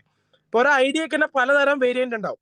ഈ ചോദ്യം കുട്ടികളുടെ ഭാഗത്ത് വരുത്തുക എന്നുള്ളതാണ് നമ്മുടെ ഉദ്ദേശം. കാരണം ആ കുട്ടികൾ ചോദ്യം ചോദിക്കുന്നുണ്ടെങ്കിൽ അവർ ആ പ്രശ്നത്തിനെ കുറച്ചുകൂടി പഠിക്കാൻ ശ്രമിക്കുന്നു എന്നാണ് അതിന്റെ അർത്ഥം. അപ്പൊ നമ്മൾ എന്ത് ചെയ്യുക, ആ ഒരു ചോദ്യം വരുത്താനുള്ള സാഹചര്യം ഒരുക്കി കൊടുക്കുക എന്നുള്ളതാണ്. തൊട്ടടുത്ത സ്ലൈഡിൽ അതിനെപ്പറ്റി പറയുന്നുണ്ട്. നമുക്ക് കുട്ടികൾ ഒരു ക്യൂരിയോസിറ്റി ഉണ്ടാക്കാം. കുട്ടികളിലേക്ക് ഓരോ പ്രശ്നങ്ങളും പറയുമ്പോൾ അവർ ക്യൂരിയസ് ആയിട്ട് ഉണ്ടാക്കുക. അവർ ക്യൂരിയോസിറ്റിയോടെ ഓരോ കാര്യം ചിന്തിക്കും. എന്തുകൊണ്ട് ഇങ്ങനെയാണെങ്കിൽ എങ്ങനെ, അങ്ങനെയാണെങ്കിൽ ഇങ്ങനെ ഒരു ചോദ്യം വരുമ്പോൾ അവരുടെ ഓട്ടോമാറ്റിക്കലി അതിനുള്ള സൊല്യൂഷൻ കൂടി അവരുടെ മനസ്സിൽ വരും. അപ്പോഴാണ് നമ്മുടെ ഐഡിയ നല്ലൊരു ഐഡിയ ആയിട്ട് വരിക. അതേപോലെ ടീമുകളായിട്ട് വർക്ക് ചെയ്യുക എന്നുള്ളത്, ഒറ്റയ്ക്ക് ഇരുന്ന് ആലോചിക്കാതെ അവരുടെ ടീംമേറ്റുമായിട്ട് സംസാരിക്കുക, ടീച്ചറുമായിട്ട് സംസാരിക്കുക, അല്ലെങ്കിൽ പാരന്റ്സുമായിട്ട് സംസാരിക്കുക, ഇവർ ഐഡിയനെ പറ്റി ബാക്കിയോട് സംസാരിക്കുക. ഓരോ പ്രാവശ്യവും ഇവർ ചെയ്ത് നോക്കുമ്പോൾ ഫെയിലിയർ ഉണ്ടാവും, ഒരുപാട് ഫെയിലിയേഴ്സ് ഉണ്ടാവും. ഓരോ പ്രാവശ്യം ഫെയിലിയർ വരുമ്പോൾ എന്തുകൊണ്ട്, ഇപ്പം വാച്ച് കണ്ണ് കാണാൻ നമ്മൾ വാച്ച് ഉണ്ടാക്കി, ആ വാച്ച് നമ്മൾ മുത്തശ്ശൻ്റെ അടുത്ത് കൊടുക്കുമ്പോൾ മുത്തശ്ശൻ പിറ്റേ ദിവസം വാച്ച് മറന്നുപോയി, ഫെയിലിയർ ആണ്. അപ്പൊ അതിനൊരു സൊല്യൂഷൻ നമ്മൾ കാണണം. അപ്പൊ ഈ ഫെയിലിയർ എങ്ങനെ ഒരു നല്ലതാക്കി, ഈ ഫെയിലിയർ എങ്ങനെ മാറ്റം കൊണ്ടുവരാം. അപ്പാണ് അടുത്തൊരു ഇന്നോവേഷൻ വരിക. ഒരു ഇന്നോവേഷൻ നമ്മൾ ട്രൈ ചെയ്യുന്നു, അവിടെ ആ ഒരു ഇന്നോവേഷൻ ഫെയിൽ ആവുന്നു. അപ്പൊ നമ്മൾ ആ ഫെയിലിയർ എന്താണെന്ന് പഠിക്കുന്നു, അവിടെ രണ്ടാമത് നമ്മൾ വീണ്ടും ട്രൈ ചെയ്യുന്നു, അവിടെ ഇന്നോവേഷൻ കുറച്ചുകൂടി ഡെവലപ്പ് ആവുന്നു. അതാണെന്നുള്ളതാണ്. പിന്നെ മറ്റുള്ള ആൾക്കാരോട്, ഇതുമായി ബന്ധപ്പെട്ട ആൾക്കാരോട് സംസാരിക്കുക എന്നുള്ളത്. നേരത്തെ പറഞ്ഞ കണ്ടക്ടർ കേസ് നമ്മൾ കണ്ടക്ടറോടും അല്ലെങ്കിൽ ബാക്കി ബസ്സിന്റെ ഡ്രൈവർമാരോടൊക്കെ സംസാരിച്ചാൽ അതിൽ ഏറ്റവും നല്ലൊരു വെർഷൻ നമുക്ക് കിട്ടും. നേരത്തെ പറഞ്ഞ ട്രൈബൽസിന്റെ കേസിൽ നമ്മൾ സംസാരിച്ചു ചിലപ്പം കറണ്ട് ഇല്ല എന്നുള്ളതിനേക്കാളും വലിയ പ്രശ്നങ്ങൾ അവർക്ക് ഉണ്ടാവും. അതിനെപ്പറ്റി നമുക്ക് സംസാരിക്കാം. അതേപോലെ അവരുടെ ആശയങ്ങൾ മാക്സിമം മെച്ചപ്പെടുത്തുക എന്നുള്ളത്, പരമാവധി മെച്ചപ്പെടുത്തുക എന്നുള്ളതാണ്. ഓക്കെ, നമ്മൾ കുട്ടികളിലേക്ക് കൊടുക്കുന്ന ഒരു കാര്യം, അവസാനത്തെ സ്ലൈഡിൽ നമ്മൾ ജസ്റ്റ് കുട്ടികളിലേക്ക് എത്തിക്കുന്ന ഒരു കാര്യം, നമ്മുടെ നാട്ടിൽ ഒരുപാട് പ്രശ്നങ്ങളുണ്ട്. ജസ്റ്റ് ഒന്ന് ഇരുന്ന് ആലോചിച്ചാൽ തന്നെ ഒരുപാട് പ്രശ്നങ്ങളുണ്ട്. ഈ പ്രശ്നങ്ങളൊക്കെ പരിഹരിക്കാൻ നിങ്ങൾക്ക് തന്നെ പറ്റും. നിങ്ങൾ ജസ്റ്റ് ആ പ്രശ്നത്തിനെ പറ്റി ആലോചിക്കുക, എന്തുകൊണ്ട് ആ പ്രശ്നം ഉണ്ടാവുന്നതിനെ പറ്റി ആലോചിക്കുക. ഓരോ പ്രശ്നങ്ങളും പരിഹരിക്കുമ്പോൾ നിങ്ങളാണ് നമ്മുടെ നാടിനെ മുന്നോട്ട് കൊണ്ടുപോകുന്ന, നമ്മുടെ നാടിനെ രക്ഷിക്കുന്ന സൂപ്പർ ഹീറോസ് നിങ്ങളാണ് എന്നുള്ള ഒരു കൺസെപ്റ്റിൽ കൂടെ എൻഡ് ചെയ്യുന്ന രീതിയിലാണ് ഈ സ്ലൈഡ് പ്രിപ്പയർ ചെയ്തിട്ടുള്ളത്. ഇത് വയനാട്ടിൽ നമ്മൾ ചെയ്തു നോക്കിയൊരു ട്രയൽ ആണ്. ഒരു കുട്ടികൾക്ക് ഒരു ആശയം എങ്ങനെ ഉണ്ടാക്കുക എന്നുള്ളത് ഒരു ഉദാഹരണം പോലെ സഹിതം പറഞ്ഞു കൊടുക്കുന്ന ഒരു പരിപാടി ചെയ്തു നോക്കിയതാണ്. എത്രത്തോളം എല്ലാ സ്ഥലത്തും സക്സസ് ആവും എന്നല്ല പറയുന്നത്, പക്ഷെ എന്തുകൊണ്ട് ഈ പ്രോഗ്രാമിലേക്ക് കുട്ടികൾ വരണം എന്നുള്ളതിന്, അല്ലെങ്കിൽ കുട്ടികൾ ഇൻട്രസ്റ്റ് കാണിക്കുന്നില്ല എന്നൊരു പ്രശ്നം, കുട്ടികളിലേക്ക് എത്തുന്നില്ല എന്നൊരു പ്രശ്നത്തിന് നമുക്കൊരു പരിധിവരെ പരിഹാരം ഉണ്ടാക്കാൻ വേണ്ടിയിട്ട് ഈ ഒരു സ്ലൈഡ് ഉപകാരപ്പെട്ടിട്ടുള്ളതാണ്. ഇതിനോടൊപ്പം തന്നെ നമ്മൾ കുറച്ചുകൂടി കഥകൾ പറഞ്ഞു കൊടുക്കാറുണ്ട്. കഴിഞ്ഞ ദിവസങ്ങളിൽ നിങ്ങളുടെയൊക്കെ ഗ്രൂപ്പുകളിൽ ഷെയർ ആയിട്ടുണ്ടാവും. നമ്മളൊരു വീഡിയോ 1-2 ഇന്നോവേഷൻസിന്റെ വീഡിയോസ് ഷെയർ ചെയ്ത് കൊടുത്തിട്ടുണ്ടായിരുന്നു. അപ്പൊ ഞാൻ വയനാട് ജില്ലയിൽ ഷെയർ ചെയ്തിട്ടുണ്ടായിരുന്നു, മലപ്പുറത്തിന്റെ ചാനലിൽ വന്നിട്ടുണ്ടായിരുന്നു. അപ്പൊ എന്താന്ന് വെച്ച് കഴിഞ്ഞാൽ നമ്മുടെ ഒരു ID ഫ്രഷ് എന്ന് പറഞ്ഞൊരു കമ്പനി ഉണ്ട്. ഇഡ്ഡലി ദോശ മാവുകൾ വിൽക്കുന്ന ഒരു കമ്പനിയാണ് ID ഫ്രഷ്. ID ഫ്രഷ് എന്ന് പറയുന്നത് നമ്മൾ വയനാട്ടുകാരനായ PC മുസ്തഫ, ചെന്നലോട് സ്വദേശിയായിട്ടുള്ള PC മുസ്തഫ എന്ന് പറഞ്ഞ ആളാണ്. ജുൽഫർ, ആ വീഡിയോ ഉണ്ടോ, കയ്യിലുണ്ടോ? ഒന്ന് പ്ലേ ആക്കാൻ പറ്റുമോ? ഫോണുണ്ടോ?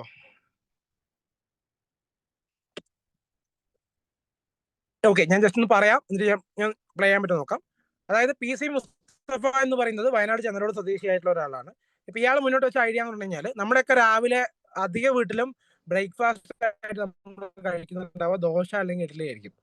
അത് എല്ലാ വീടുകളിലും ഒരു സ്ഥിരമായിട്ടുള്ള രാവിലത്തെ ബ്രേക്ക്ഫാസ്റ്റ് അധികവും ദോശ ഇഡ്ഡലി ആയിരിക്കും. അതിന് കാരണം എന്ന് വെച്ച് കഴിഞ്ഞാൽ നമുക്ക് ഉണ്ടാക്കാൻ എളുപ്പമുള്ള ഒരു പലഹാരം കാര്യങ്ങളൊക്കെ വരുന്നുണ്ടാവും, അധികം ദോശ ഇഡ്ഡലി ആയിരിക്കും. അതിന്റെ കാരണം എന്താ വെച്ച് കഴിഞ്ഞാൽ നമുക്ക് പിന്നെ എളുപ്പമായിട്ട് ഉണ്ടാക്കാൻ പറ്റുന്ന ഒരു പലഹാരമാണ് ദോശ ഇഡ്ഡലി എന്ന് പറയുന്നത്. നമുക്ക് മാവ് കിട്ടിക്കഴിഞ്ഞാൽ ദോശ ഇഡ്ഡലി ഉണ്ടാക്കാൻ എളുപ്പമാണെന്നുള്ളതാണ്. അപ്പോൾ ഈ പരിപാടി, ഈ മാവ് ഉണ്ടാക്കൽ എന്ന് പറഞ്ഞാൽ അത്ര എളുപ്പമുള്ള കാര്യമല്ല. നമുക്ക് അരി വേണം, ഉഴുന്ന് വേണം, അത് വെള്ളത്തിലിടണം, പൊതിർക്കണം, അരയ്ക്കണം, പുളിപ്പിക്കണം, ഇതൊക്കെ ചെയ്തിട്ട് വേണം നമുക്ക് ദോശമാവ് ഉണ്ടാക്കാൻ വേണ്ടി, അല്ലെങ്കിൽ ഇഡ്ഡലി മാവ് ഉണ്ടാക്കാൻ വേണ്ടിയിട്ട്. അപ്പൊ ആ മാവ് ഉണ്ടാക്കൽ എങ്ങനെ എളുപ്പമാക്കാം, ഈ മാവ് ഉണ്ടാക്കാതെ തന്നെ നമുക്ക് മാവ് കടയിൽ പോയി വാങ്ങിയിട്ട് എങ്ങനെ ദോശ ഉണ്ടാക്കാം എന്നുള്ള ഒരു ഐഡിയയുടെ പുറത്താണ് ഇന്ന് കാണുന്നത്. ഇന്ന് നമുക്ക് സൂപ്പർ മാർക്കറ്റിൽ പോയി കഴിഞ്ഞാൽ, അല്ലെങ്കിൽ കടകളിൽ പോയി കഴിഞ്ഞാൽ ദോശമാവ് ഇഡ്ഡലി മാവൊക്കെ വാങ്ങാൻ കിട്ടും. ഇതിന്റെയൊക്കെ പുറകിൽ ID ഫ്രഷ് എന്ന് പറഞ്ഞ കമ്പനിയാണ് ആദ്യമായിട്ട് വന്നിട്ടുള്ളത്. PC മുസ്തഫ എന്ന് പറഞ്ഞിട്ടുള്ള ഒരു വയനാട് ചെന്നലോട് സ്വദേശിയായിട്ടുള്ള PC മുസ്തഫയുടെ ഒരു കമ്പനിയാണ് ID ഫ്രഷ് എന്ന് പറയുന്നത്.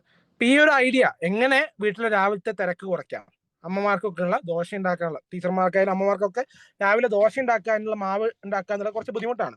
അപ്പൊ അതെങ്ങനെ ആ തിരക്ക് കുറയ്ക്കാന്നുള്ള ഒരു ചോദ്യത്തിന്റെ പുറത്താണ് ഈ ഒരു ആശയം വന്നിട്ടുള്ളത്. ഇയാളുടെ തന്നെ ഈ ID ഫ്രഷിന് തന്നെ ഒരുപാട് വേറെ കുറെ പ്രൊഡക്റ്റുകളുണ്ട്. അതിന്റെ ഏറ്റവും വലിയ ആദ്യം പറയേണ്ട കാര്യം ID ഫ്രഷ് എന്നുള്ള പേരാണ്, കമ്പനിയുടെ പേര് ID ഫ്രഷ് ആണ്. ID ഫ്രഷ് എന്നുള്ള പേര് വളരെ സിമ്പിൾ ആണ്. ആർക്കെങ്കിലും പറയാൻ പറ്റും എന്താണ് ID ഫ്രഷിന്റെ ഫുൾ നെയിം എന്താന്ന് പറയാൻ പറ്റുമോ? എന്താണ് ID ഫ്രഷിന് പേരിടാൻ കാരണം? ഇഡ്ഡലി ദോശ. അതെ, സിമ്പിൾ ആണ്. നമ്മൾ അയാൾ ചെയ്യുന്ന ബിസിനസ് എന്താണ്? ഇഡ്ഡലി ദോശ മാവ് വിൽക്കലാണ്. അപ്പൊ ഇഡ്ഡലിയുടെ ഐയും ദോശയുടെ ഡിയും ഫ്രഷ് ആയിട്ട് കൊടുക്കുക എന്നുള്ളത്, ഇഡ്ഡലി ദോശ മാവ് ഫ്രഷ് ആയിട്ട് കൊടുക്കുക എന്നുള്ളതാണ് അയാളുടെ കൺസെപ്റ്റ്. കമ്പനിയുടെ പേര് ID ഫ്രഷ് ആണ്, ഇഡ്ഡലി ദോശ ഫ്രഷ്, അത്രേ ഉള്ളൂ, സിമ്പിൾ ആണ്. ഇപ്പൊ ഇയാളുടെ തന്നെ വേറെ കുറെ ഐഡിയാസ് ഉണ്ട്. ഫോർ എക്സാമ്പിൾ ഞാൻ കാണിക്കാം. ഷാമിലെ, ഞാൻ ഇന്നലെ ഒരു ഗ്രൂപ്പിലൊരു വീഡിയോ ഇട്ടിരുന്നു, ഒന്ന് പ്ലേ ആക്കാൻ പറ്റുമോ? ജുൽഫർ, ഷാമിൽ, ആരെങ്കിലും? ഒരു സെക്കൻഡ്. ജുൽഫർ കേൾക്കുന്നുണ്ടോ? ഓക്കെ. എടാ വീഡിയോ വന്നില്ല, ഒന്നുകൂടി ഷെയർ ചെയ്തേ.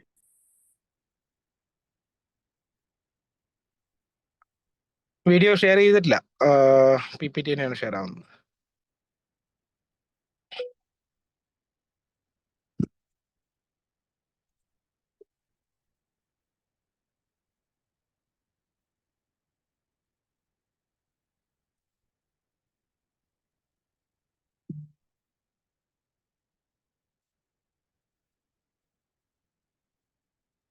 അപ്പൊ ഇഡ്ഡലി ദോശ ഉണ്ടാക്കുക എന്നുള്ളത്, അല്ലെങ്കിൽ മാവ് ഉണ്ടാക്കുക എന്നുള്ളത് പ്രശ്നമാണ്. അപ്പൊ അതേപോലെ തന്നെ പ്രശ്നമാണ് എന്ത്, രാവിലെ നമുക്ക് ദോശയ്ക്കുള്ള കറി ഉണ്ടാക്കുക എന്നുള്ളത്. നമുക്ക് കറി ഉണ്ടാക്കണമെങ്കിൽ ഒന്നെങ്കിൽ ചമ്മന്തി ഉണ്ടാക്കണം, അല്ലെങ്കിൽ സാമ്പാർ ഉണ്ടാക്കണം, അല്ലെങ്കിൽ അതുമായി ബന്ധപ്പെട്ട എന്തെങ്കിലും കറി നമുക്ക് ഉണ്ടാക്കണം. അപ്പൊ തേങ്ങ നിർബന്ധമാണ്. നമുക്ക് അരച്ച തേങ്ങ, അല്ലെങ്കിൽ തേങ്ങ ചിരവിയിട്ട് വേണം കറിയിൽ ചേർക്കാനുള്ളത്. ഈ തേങ്ങ രാവിലെ ചിരവ എന്നുള്ളത് അത്ര എളുപ്പമുള്ള കാര്യമല്ല. തേങ്ങ പൊട്ടിക്കണം, അത് ചിരവി ഉണ്ടാക്കണമെങ്കിൽ, ചിരവ വെച്ച് ചിരവാണെങ്കിൽ കുറച്ച് ബുദ്ധിമുട്ടാണ്. ഇപ്പൊ ID ഫ്രഷിന് തന്നെ ഒരു പ്രോഡക്റ്റ് ഉണ്ട്, ജസ്റ്റ് ഇപ്പൊ വീഡിയോ പ്ലേ ആവും. അതായത് ചിരവിയ തേങ്ങ, കടകളിൽ പോയിട്ട് നമുക്ക് ചിരവിയ തേങ്ങ വാങ്ങാൻ പറ്റുന്നതാണ്.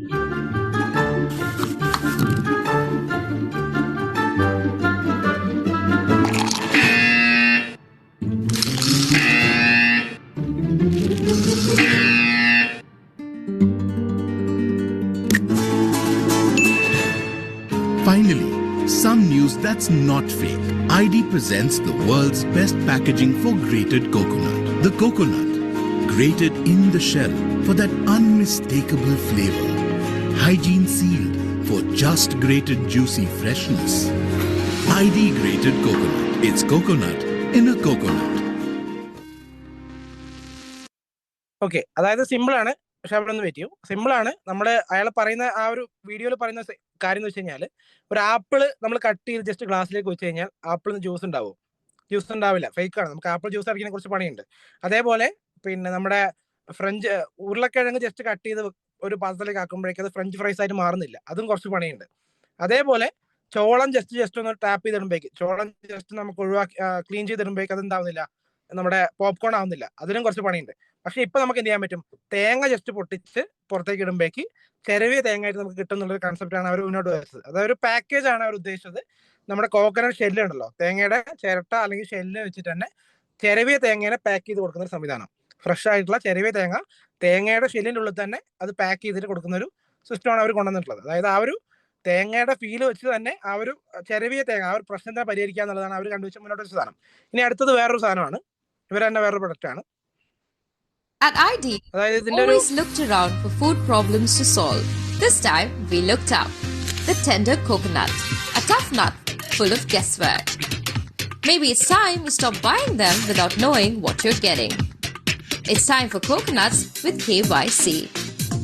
Thanks to science and a common sense statistical model, here is ID Smart Sip Tender Coconut with KYC. Know your coconut without opening it. It's hygienic, light and portable, and easy. Feel to drink, push to eat. New ID Tender Coconut that's KYC ready. Know your coconut.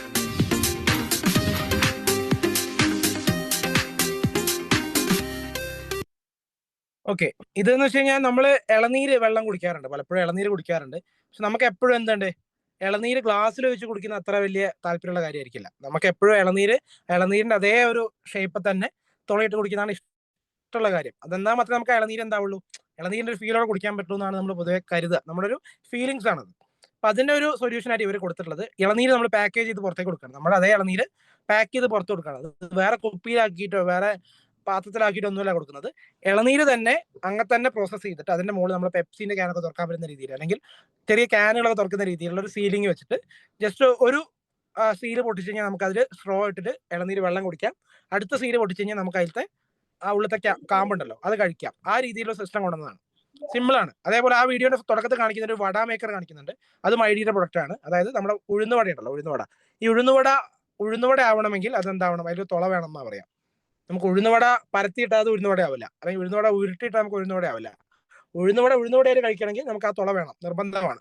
അതൊരു feelings ആണ്. നമുക്ക് ആ ഫുഡിന്റെ ഒരു shape പണ്ട് പോലെയുള്ള ഷേപ്പാണ് ഉഴുന്നുവട അല്ലെങ്കിൽ ഡോണറ്റ് അങ്ങനത്തെ സാധനങ്ങളൊക്കെ. അപ്പൊ ആ തുള ഉണ്ടാക്കി തുളയോടെ ഉഴുന്നുവട ഉണ്ടാക്കുക എന്നുള്ളത് കുറച്ചൊരു സ്കില്ല് വേണ്ട കാര്യമാണ്. അപ്പൊ അതിന് വേണ്ടി എളുപ്പത്തിന് വേണ്ടിയിട്ട് ഒരു ഡിവൈസ് അവർ കണ്ടുപിടിച്ചിട്ടുണ്ട്.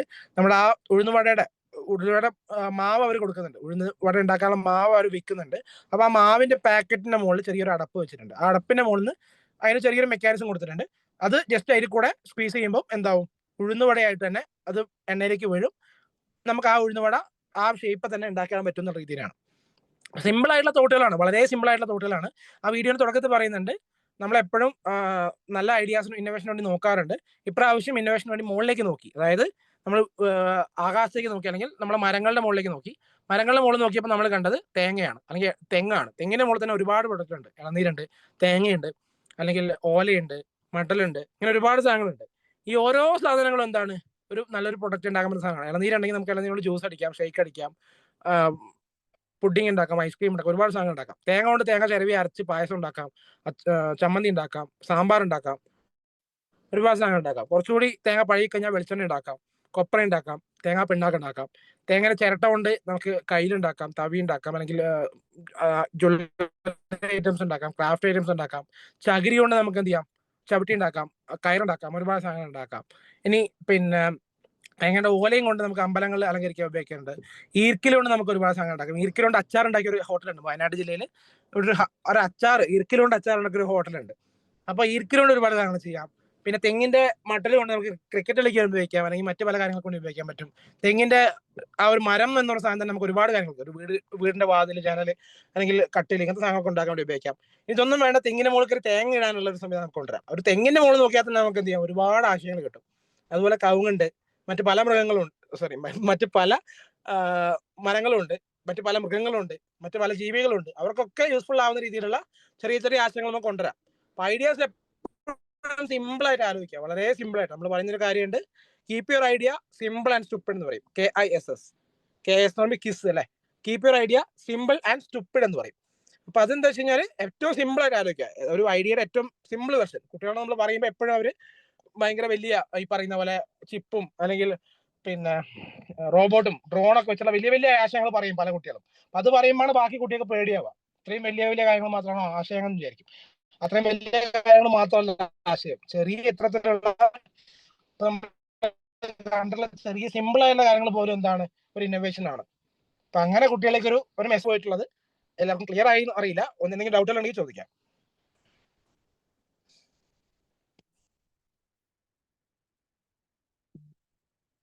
ഹലോ, കേൾക്കാം അരുൺ.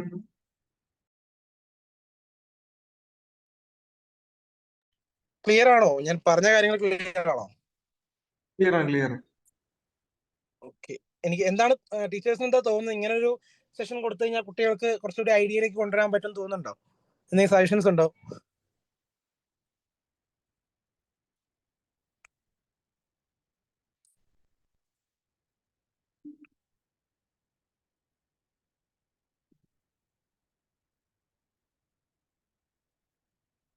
ഓക്കെ, എന്തെങ്കിലും സജഷൻസ് പറയാനുണ്ടോ? നമുക്ക് എന്തെങ്കിലും ആഡ് ചെയ്യേണ്ട കാര്യമുണ്ടോ? ടീച്ചേഴ്സിനെ അൺമ്യൂട്ട് ചെയ്യാം കേട്ടോ, മൈക്ക് അൺമ്യൂട്ട് ചെയ്യാം.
ജിൽഫർ ഓൾ മ്യൂട്ട് കൊടുത്തേക്കുവാണോ? അൺമ്യൂട്ട് ചെയ്യാൻ പറ്റുന്നില്ല എന്ന് പറയുന്നുണ്ട്.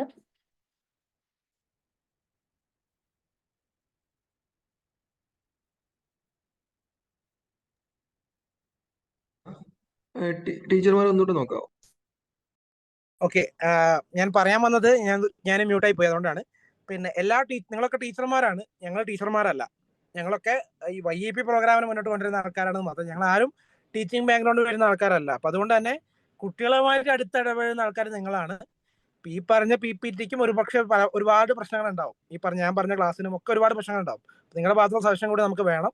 അപ്പം എന്നാൽ നമുക്കും കുട്ടികളോട് നേരിട്ട് എത്താൻ കുറച്ചുകൂടി എളുപ്പമായിരിക്കും. നമുക്കൊരു എന്താ പറയാ, ഈ ഒരു പ്രോഗ്രാം എളുപ്പമാക്കാൻ കുറച്ചുകൂടി ആ ഒരു ബുദ്ധിമുട്ട് കുറയ്ക്കാൻ പറ്റി കുറച്ചുകൂടി സഹായിക്കും. അപ്പൊ അങ്ങനെ നിങ്ങളുടെ സജഷൻസ് കൂടെ ഒന്ന് പറയും. ഹലോ സാർ, ഇത് മലപ്പുറം ജില്ലയിൽ നിന്നാണ്. കേൾക്കാമോ? കേൾക്കണേ, നല്ല ക്ലാസ് ആയിരുന്നു, നന്നായിട്ട്. കഴിഞ്ഞ ദിവസം ഹയർ സെക്കൻഡറി ടീച്ചേഴ്സിന് വേണ്ടിയിട്ടൊരു ക്ലാസ് ഉണ്ടായിരുന്നു. പക്ഷെ അതിനേക്കാളും ഒക്കെ വളരെ എഫക്റ്റീവായിട്ട് ഇത് തോന്നി കേട്ടോ. കാര്യം വെച്ചാൽ കുട്ടികൾക്ക് മനസ്സിലാകുന്ന രീതിയിൽ തന്നെയാണ് നിങ്ങൾ പറഞ്ഞിരിക്കുന്നത്. അപ്പൊ ഇത് തന്നെ നമുക്ക് സ്കൂളിൽ പോയപ്പോൾ നമുക്കൊരു ഐഡിയ ഉണ്ടായിരുന്നില്ല YEP കുറിച്ച് നമ്മൾ എത്രത്തോളം പറയണം എന്നുള്ളത്. അപ്പൊ ഇതുപോലുള്ള സിമ്പിൾ ആയിട്ടുള്ള കാര്യങ്ങൾ, അതാണ് സിമ്പിൾ ആൻഡ് സ്റ്റുപ്പിഡ് എന്നൊരു വാക്ക് പറഞ്ഞായിരുന്നു അല്ലേ. ശരിക്കും ഇങ്ങനെയുള്ള കാര്യങ്ങൾ ഇപ്പൊ ഈ പറഞ്ഞ രീതിക്ക് സാറ് പറഞ്ഞതുപോലെ തന്നെ നമുക്ക് കുട്ടികളിൽ പറയുമ്പോൾ കുട്ടികൾക്ക് കുറച്ചും കൂടി ഇൻട്രസ്റ്റഡ് ആവും തോന്നുന്നു.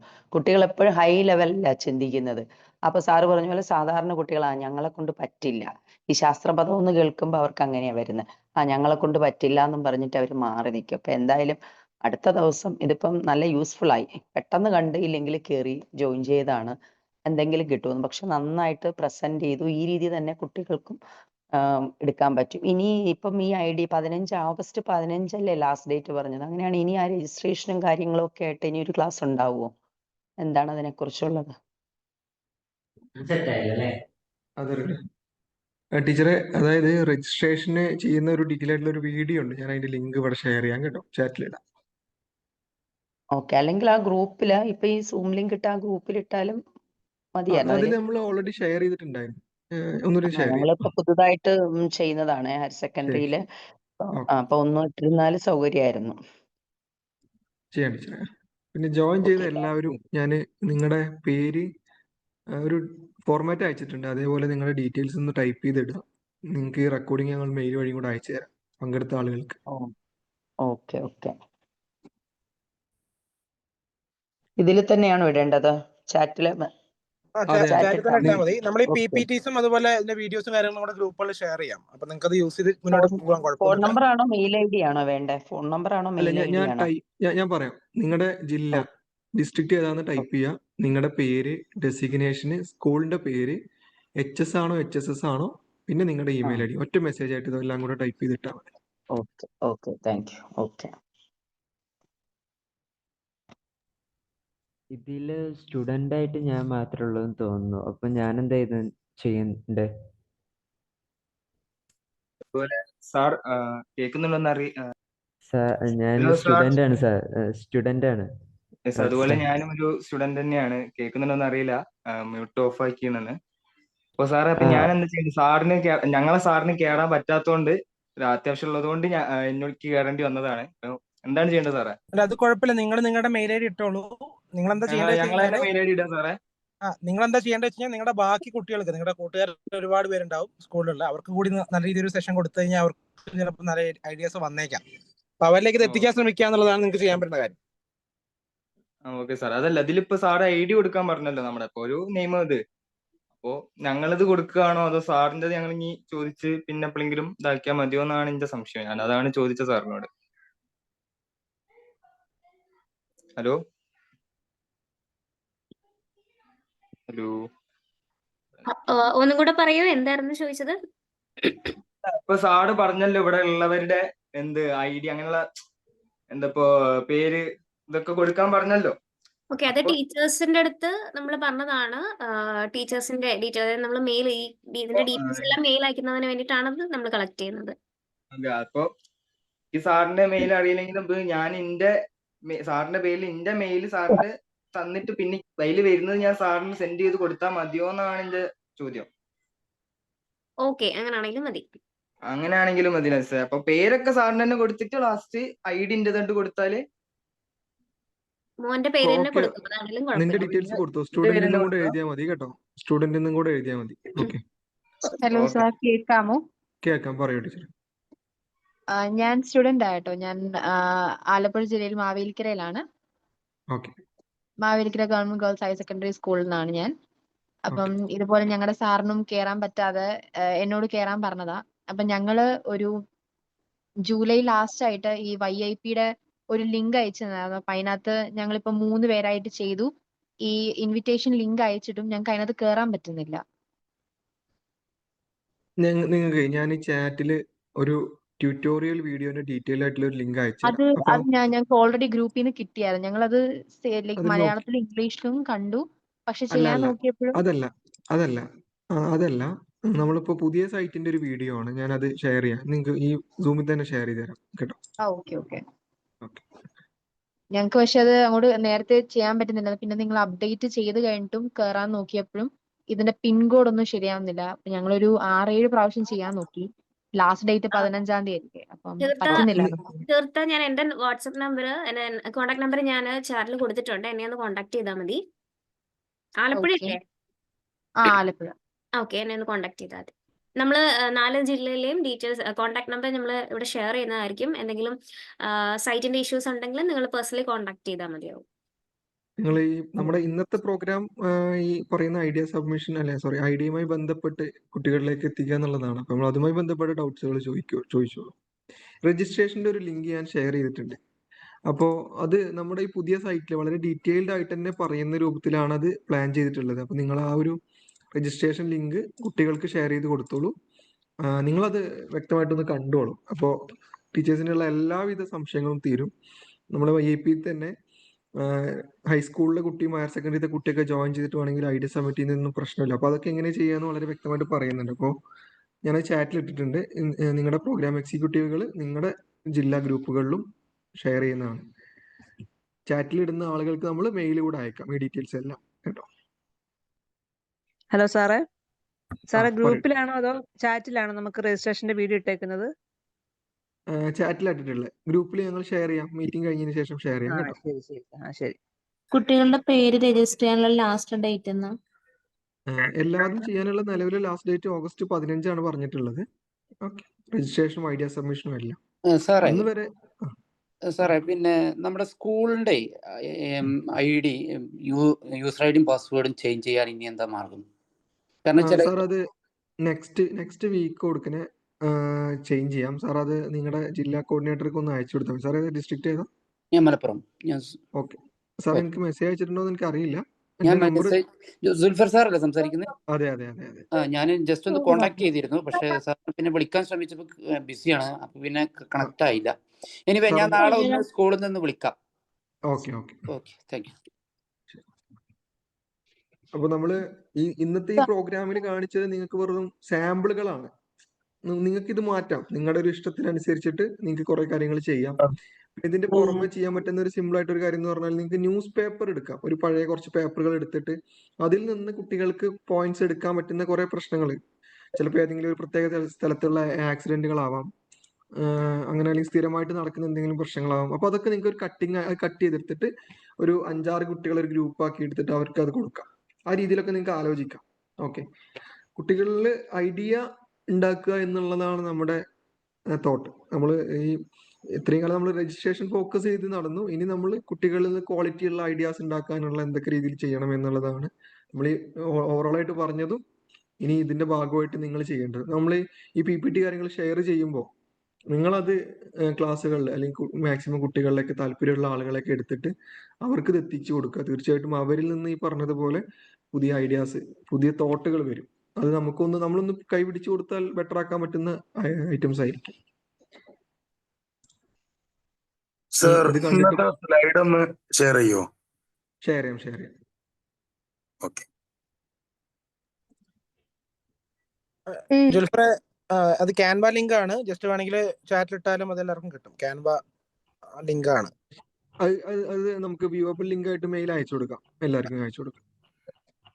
ഇതിലിപ്പോ ജോയിൻ ചെയ്ത എല്ലാവരും ഞാൻ നേരത്തെ പറഞ്ഞതുപോലെ ചാറ്റില് നിങ്ങളുടെ ജില്ല, നിങ്ങളുടെ പേര്, സ്കൂളിന്റെ പേര്, സ്കൂളിന്റെ സെക്ഷൻ HS ആണെങ്കിൽ HS അല്ലെങ്കിൽ HSS, പിന്നെ നിങ്ങളുടെ ഇമെയിൽ ID കൂടെ ടൈപ്പ് ചെയ്ത് ഇടണം.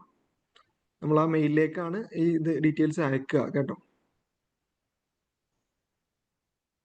സാർ, ഒരു ചെറിയ സംശയം രജിസ്ട്രേഷന്റെ ടൈമിൽ ഒരു കുട്ടി ചോദിച്ചതാണ്.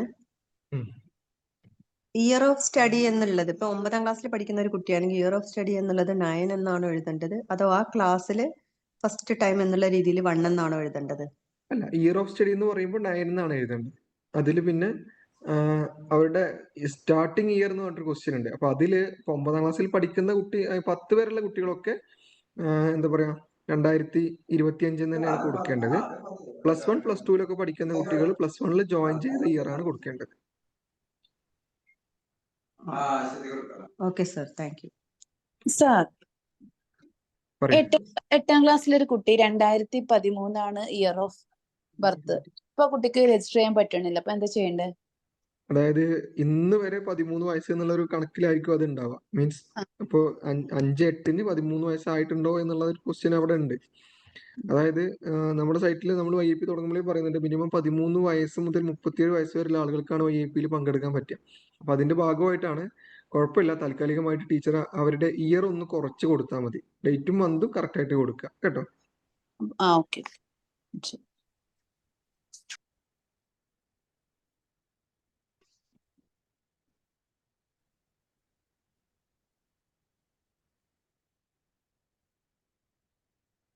ഇനി ഇപ്പൊ നിങ്ങൾ ഈ പരിപാടി കണ്ടതിന്റെ ഭാഗമായിട്ട് നിങ്ങൾക്ക് ചിലപ്പോൾ പുതിയ എന്തെങ്കിലും ആശയം തോന്നിയിട്ടുണ്ടാവും. അത് നിങ്ങൾ നമ്മളോട് ഷെയർ ചെയ്ത് കഴിഞ്ഞാൽ പലർക്കും അത് ഉപയോഗപ്രദമാവും. ആർക്കെങ്കിലും അങ്ങനെ പുതിയ എന്തെങ്കിലും ഐഡിയാസ് കിട്ടിയിട്ടുണ്ടെങ്കിൽ പറയാം കേട്ടോ.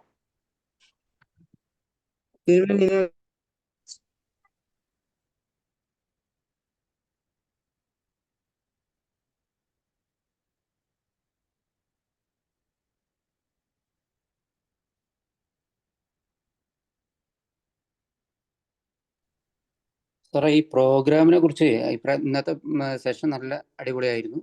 പിന്നെ അതേപോലെ തന്നെ കുട്ടികളിൽ ഇന്നോവേഷൻ ഉണ്ടാക്കാൻ വേണ്ടിയിട്ട് ഉള്ള ഒരു സംരംഭം എന്നുള്ള KICADISCന്റെ ഈ ഒരു സംരംഭം എന്തുകൊണ്ടും പ്രശംസ അർഹമാണ്.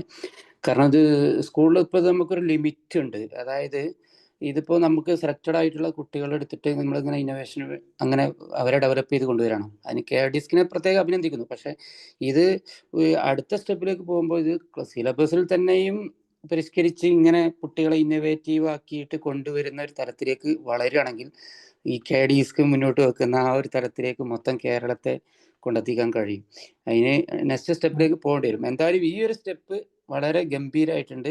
ഏതായാലും അതിന് പ്രത്യേകിച്ച് കെയർ ഡിസ്ക് ഭാരവാഹികളോട് നന്ദി പറയേണ്ടതായിട്ടുണ്ട്.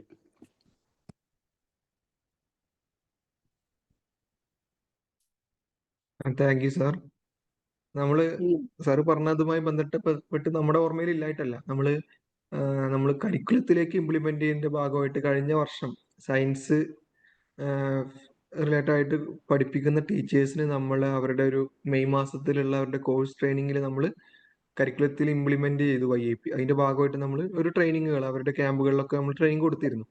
അപ്പൊ അതിന്റെ തുടർച്ചയായിട്ട് തന്നെയാണ് ഈ ഒരു YAPയുടെ ഒരു നിങ്ങൾക്ക് ഞങ്ങൾ ഗ്രൂപ്പിലൊക്കെ ഷെയർ ചെയ്തിട്ടുണ്ടായിരുന്നു. YAP ശാസ്ത്രഭാഗത്തിന്റെ പങ്കെടുക്കുന്ന വിജയികൾക്ക് നമ്മൾ ഗവൺമെന്റ് ഗ്രേസ് മാർക്ക് കൊടുക്കുന്ന പോലുള്ള ഉത്തരവ് പുറത്തിറങ്ങിയിട്ടുണ്ട്. ഇന്നാണ് അത് പുറത്തിറങ്ങിയത്. അപ്പോൾ അതേപോലെ നമ്മൾ ഓരോ കാര്യങ്ങളും മുന്നോട്ട് വെക്കുന്നുണ്ട് സാർ. തീർച്ചയായിട്ടും വരും ദിവസങ്ങളിൽ അല്ലെങ്കിൽ വരും കാലങ്ങളിൽ അടുത്ത വർഷമൊക്കെ ആയിട്ട് തന്നെ നമ്മുടെ സിലബസിൽ കൂടെ ഈ ഒരു ഇത് വരുന്ന പോലെ തന്നെ നമ്മൾ പ്രതീക്ഷിക്കാം സാർ. 2018 ഈ പരിപാടി തുടങ്ങിയത്. അതിന് ശേഷം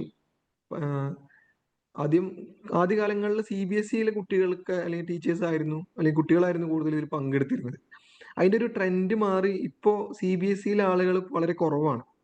നമ്മുടെ ഗവൺമെന്റ് സ്ഥാപനങ്ങളാണ് ഇപ്പോൾ ഇതിൽ വളരെ മുന്നോട്ട് വന്ന് പ്രവർത്തിക്കുന്ന അല്ലെങ്കിൽ മുന്നോട്ട് പങ്കാളിത്തം കൂടുതലായിട്ടുള്ളത്. CBSE ഇല്ല എന്നുള്ളതല്ല, കുറവാണ്.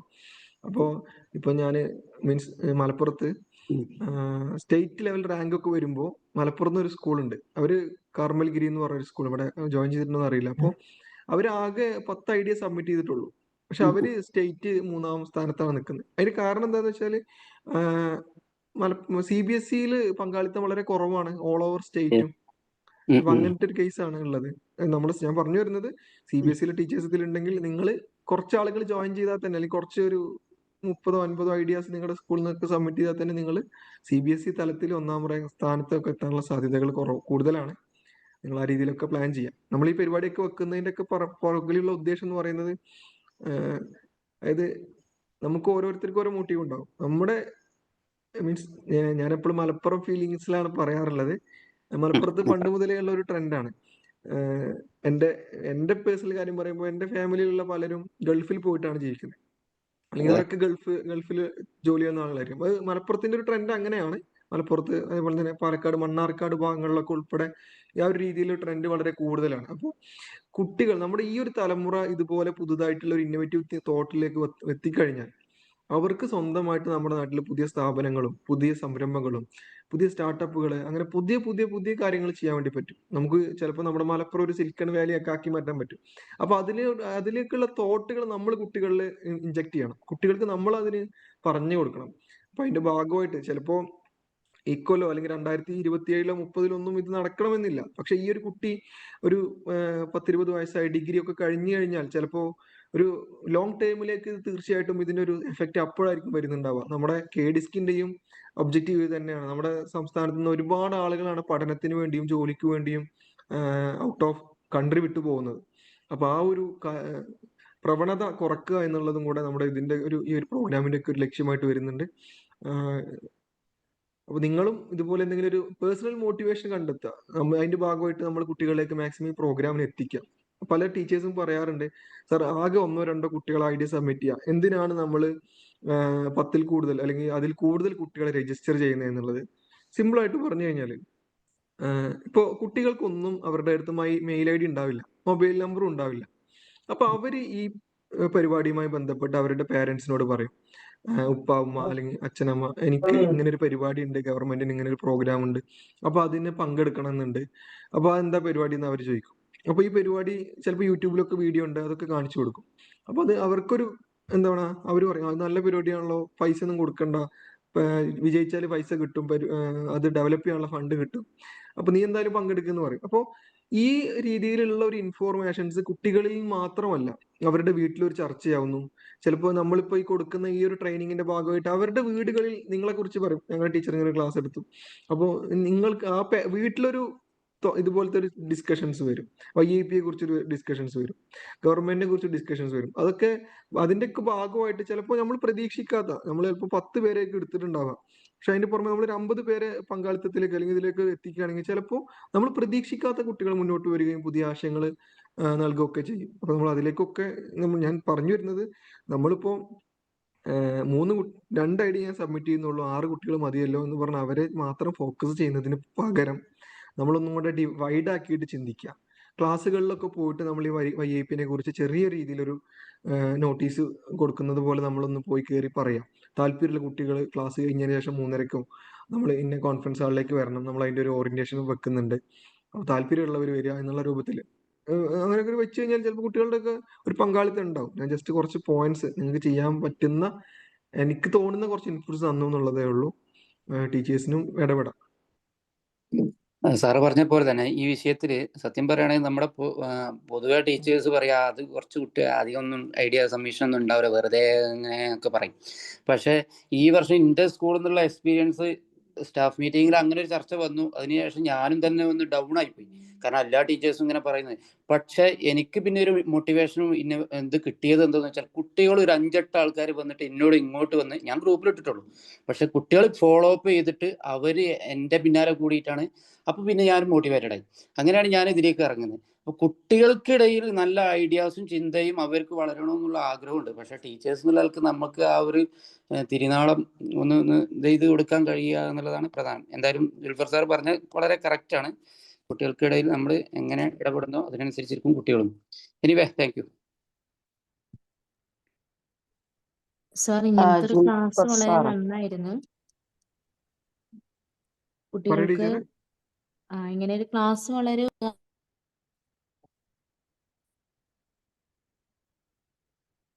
ടീച്ചർ മ്യൂട്ടായി പോയി തോന്നുന്നു. ടീച്ചർ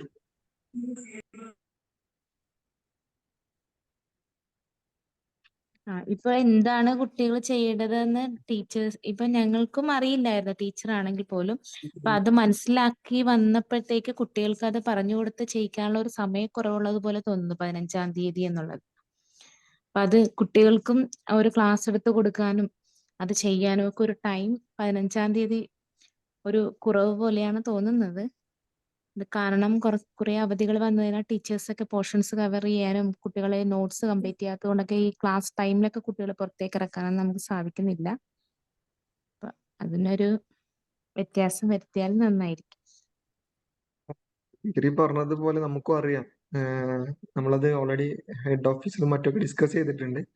അവിടുന്ന് ഒരു സെൻട്രലിൽ ഒരു തീരുമാനം DGന്റെ ഒക്കെ അണ്ടറിൽ എടുത്താലേ നമുക്കും എന്തെങ്കിലും ചെയ്യാൻ പറ്റുള്ളൂ. എന്നാലും നമ്മുടെ സൈഡിൽ നിന്നൊക്കെ പറയുന്നുണ്ട്, ടീച്ചേഴ്സിന്റെ ബുദ്ധിമുട്ടുകൾ നമുക്കറിയാം. കാരണം എക്സാം എടുത്തു, പോർഷൻസ് തീർക്കേണ്ടതുണ്ട്, ആ കാര്യങ്ങളൊക്കെ നമുക്ക് അറിയാം. ഇനിയിപ്പോ ഒരു ഡേറ്റ് എക്സ്റ്റൻഷൻ ചെയ്യുകയാണെങ്കിൽ തന്നെ ഇപ്പോൾ ഒരു 5-10 ദിവസം നീട്ടിയിട്ട് കാര്യമില്ല, കാരണം അവർക്ക് പരീക്ഷയാണ്. പിന്നെ ഓണം വെക്കേഷനായി. ഇപ്പോൾ ഓണം വെക്കേഷനിൽ കുട്ടികൾ വീട്ടിലായിരിക്കും, അവർ വീട്ടിൽ നിന്നൊന്നും ചെയ്യണമെന്നില്ല. അപ്പോൾ ഓണം വെക്കേഷൻ കഴിഞ്ഞ് കുറച്ച് ദിവസം കൂടെ ചിലപ്പോൾ വേണ്ടി വരും. അപ്പോൾ അതൊക്കെ നമുക്ക് അറിയാവുന്ന കേസാണ്.